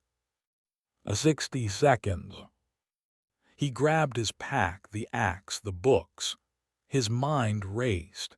He could wait for them to find him, or he could try to control his own destiny. The elevator was his only way out. If he could get to the surface, he could lose himself in the vast Kazakh steppe, maybe find his way to a consulate. It was a sliver of a chance, but it was better than sitting in a box waiting for a Russian Spec Ops team. The airlock hissed open, revealing a small, sterile, white-tiled room. It was brightly lit and spotlessly clean, a stark contrast to the filth and decay he had endured. There were no guards, no reception committee, just a single, heavy-duty elevator door on the far wall. He stepped out of the pod. The moment his feet touched the floor, The pod's door sealed behind him. There was no going back. He limped to the elevator and pressed the call button. With a quiet hum, the doors slid open. The interior was as sterile as the room. There was only one button, marked with an arrow pointing up. He stepped inside and pressed it. The doors closed and the elevator began its ascent, smooth and silent. There was no floor indicator. He had no idea how far he was traveling. He readied the axe, holding it in a two-handed grip. He was a cornered animal, ready for one last fight. The elevator chimed and came to a stop. The doors slid open. He was not in a lobby. He was in a laboratory. It was a large, circular room, the walls lined with stainless steel and glass. In the center of the room, arranged in a circle, were 8 tall, cylindrical glass pods frosted over with condensation. Cryopods. Wires and tubes snaked from their bases into the floor. A single figure stood in the center of the room, their back to the elevator. An old woman in a white lab coat, her gray hair tied in a neat bun. She was looking at one of the pods. She spoke without turning around, her voice calm, accented, but the English perfect. The same English from the note. "I was beginning to think you were not coming, Ivan." Jacob froze, the axe heavy in his hands. "I'm not Orlov." The woman finally turned. She was old, her face a roadmap of wrinkles, but her eyes were sharp and intelligent. They were the kind eyes from the photograph. She looked at Jacob, taking in his ragged state, his wounds, the wildness in his eyes. She showed no surprise. "No," she said softly, "you are not, but you carry his key. You survived the melancholia. That makes you something far more interesting." "Who are you?" Jacob asked, his voice a low growl. "My name is Dr. Lena Orlova." She gestured to the cryopods. "And these were my colleagues, the original directors of the Janus Project, the men and women who discovered the heart. We called it Sol, the sun beneath the world." She walked slowly toward him, her gaze unwavering. When the containment failed, the order came from the Politburo to flood the tunnel, to bury our discovery. My husband, Ivan, he stayed behind to give me and the others time to reach the cryopods. We were the contingency, the keepers of the secret. We were to sleep until it was safe to return. Return for what? To finish our work. Sol is not just an organism. It is a consciousness, a telepathic entity of immense power. It learns, it dreams. The creatures in the tunnel are its primitive expressions, its antibodies. But we learned to communicate with it, to harness its psychic energy. We were on the verge of a new era of human evolution. Then the fear took over. The generals saw only a weapon. The politicians, a secret to be buried. She stopped a few feet from him. Ivan was the most sensitive. The heart spoke to him most clearly. It showed him visions just as it must have shown you. "It showed me my dead daughter," Jacob said, the words tasting like ash. Lena's expression softened with a deep, ancient sadness. "I am sorry. It learns from what we love, what we fear. It is a child in its own way, a god-child dreaming under the crust of the earth." When Ivan realized they were going to entomb it, he programmed his escape pod. His key, tuned to his unique biosignature, was the only way out. He was meant to come back here to wake us when the time was right. "So what happens now?" Jacob asked, gripping the axe tighter. Now, Lena said, her eyes drifting back to the frozen pods, the equation has changed. You are not the man I was waiting for, but you are the man who came through the fire. You have been touched by Saul. You have seen the truth. The question is, Mr. Heller, what will you do with it? As she spoke, a deep, resonant alarm began to blare through the facility. Red lights flashed, sweeping across the frosted cryopods.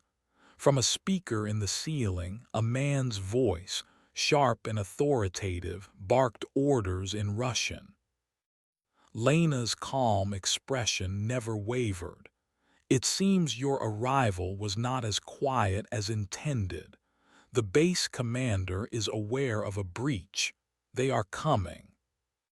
Heavy, booted footsteps echoed from the hallway beyond the lab.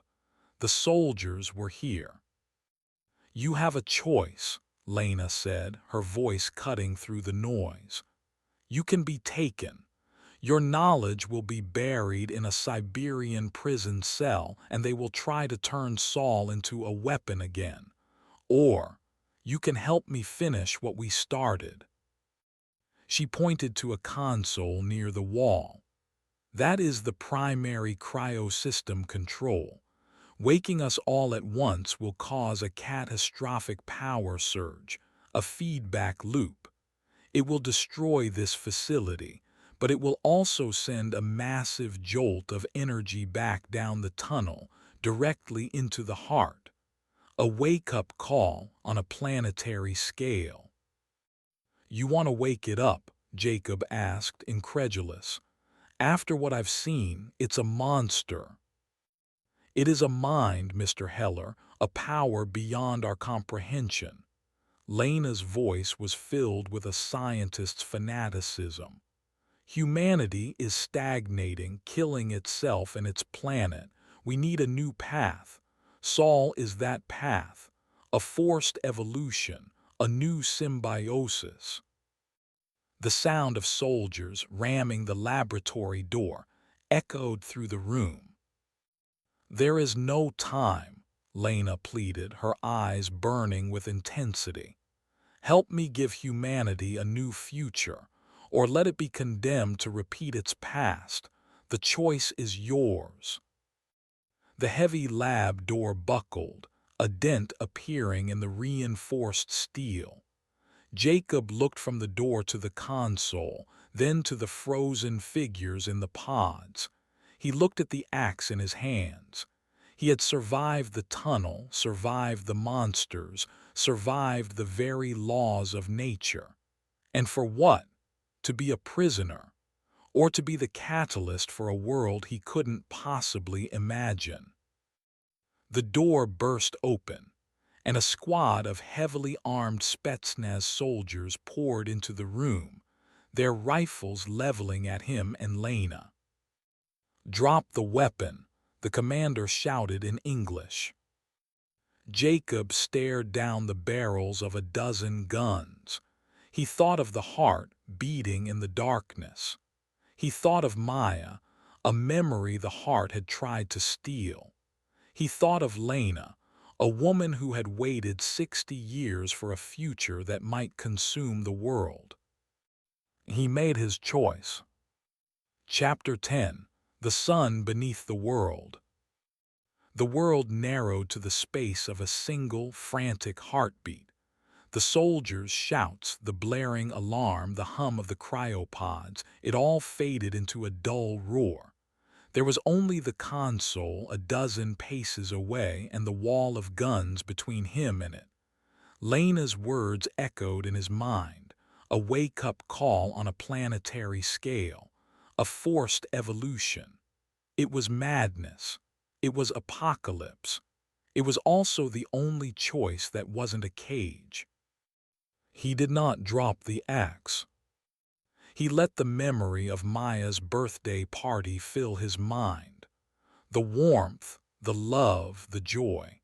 He projected it outward, a psychic shield born of grief and love, the same defense he had used against the Guardian. He didn't know if it would work on humans, but it was all he had. Then he moved. He didn't run at the console. He ran at the soldiers. The action was so unexpected, so completely suicidal, that for a split second they hesitated. In that moment of confusion, he swung the axe not at a man, but at a thick bundle of power conduits running along the floor. The axe blade bit deep. Sparks erupted in a blinding, volcanic spray. The laboratory lights exploded. The entire room was plunged into darkness, punctuated by the strobing, rhythmic flashes of the red emergency lights. The soldiers, their night vision momentarily blown out by the flash, shouted in confusion. Jacob was already moving, using the chaos as cover. He scrambled past the disoriented soldiers, his body a map of agony but his purpose clear. He reached the console. It was still glowing, running on an independent power source. A single, large, glass-covered button was labeled Ave ikratkoi en oyeper obeuge de ye en iye, emergency awakening. He smashed the glass cover with the butt of the axe. Mr. Heller, yes. Lena's voice was a triumphant cry in the darkness. He slammed his palm down on the button. A deep, groaning hum like the sound of a waking giant filled the room. The 8 cryopods began to glow with a brilliant blue light. Ice cracked and hissed, sublimating into thick clouds of vapor. The hum intensified, rising in pitch to a piercing shriek. The floor beneath his feet began to vibrate violently. A feedback loop, a catastrophic surge. The soldiers had recovered. Muzzle flashes lit the dark room as they opened fire. Jacob threw himself behind the console as bullets stitched the air where he had been standing, shattering screens and ricocheting off the steel walls. He looked up. Through the thick, billowing clouds of cryo-vapor, he could see the figures in the pods beginning to move. Old men and women, stirring from a 60-year slumber. The keepers of the secret were waking up. Then the world turned white. A colossal wave of energy, silent and absolute, erupted from the cryo system. It was not light or sound, but pure force, pure information. It surged through the floor, through the rock, through the very foundations of the cosmodrome. It was a psychic shockwave, traveling back down the tunnel at the speed of thought, a message from the sleeping scientists to their sleeping God. Jacob felt it pass through him. It was not a painful sensation. It was a moment of terrifying, crystalline clarity. He saw it all. He saw the heart, deep in the earth, its slow, steady beat faltering for a moment before resuming with a new, faster, more aware rhythm. He saw the entire length of the tunnel, the tympanids stirring in their nests, the wall veins pulsing with a hungry, crimson light. He saw the great Leviathan, dead on the concrete shore, its flesh beginning to dissolve and flow, reforming into something new. And he saw beyond. He saw flickers of the world above. A driver on a highway in Siberia suddenly pulling over, his mind filled with a strange, geometric dream. A child in an Alaskan village, drawing a picture of a great eye in the dirt.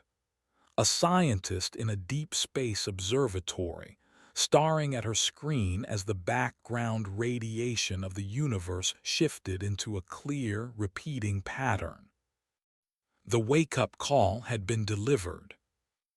The feedback loop reached its peak. The cryopods shattered, the machinery around them melting into slag. The walls of the laboratory buckled, the ceiling cracked, the entire facility was tearing itself apart. Jacob was thrown across the room by a final, concussive blast. He landed hard against the far wall, the world spinning into a vortex of noise and pain. Through the dust and the chaos, he saw Lena Orlova. She was standing in the center of the destruction, her arms outstretched, a beatific, insane smile on her face as the roof collapsed upon her. Then darkness claimed him once more.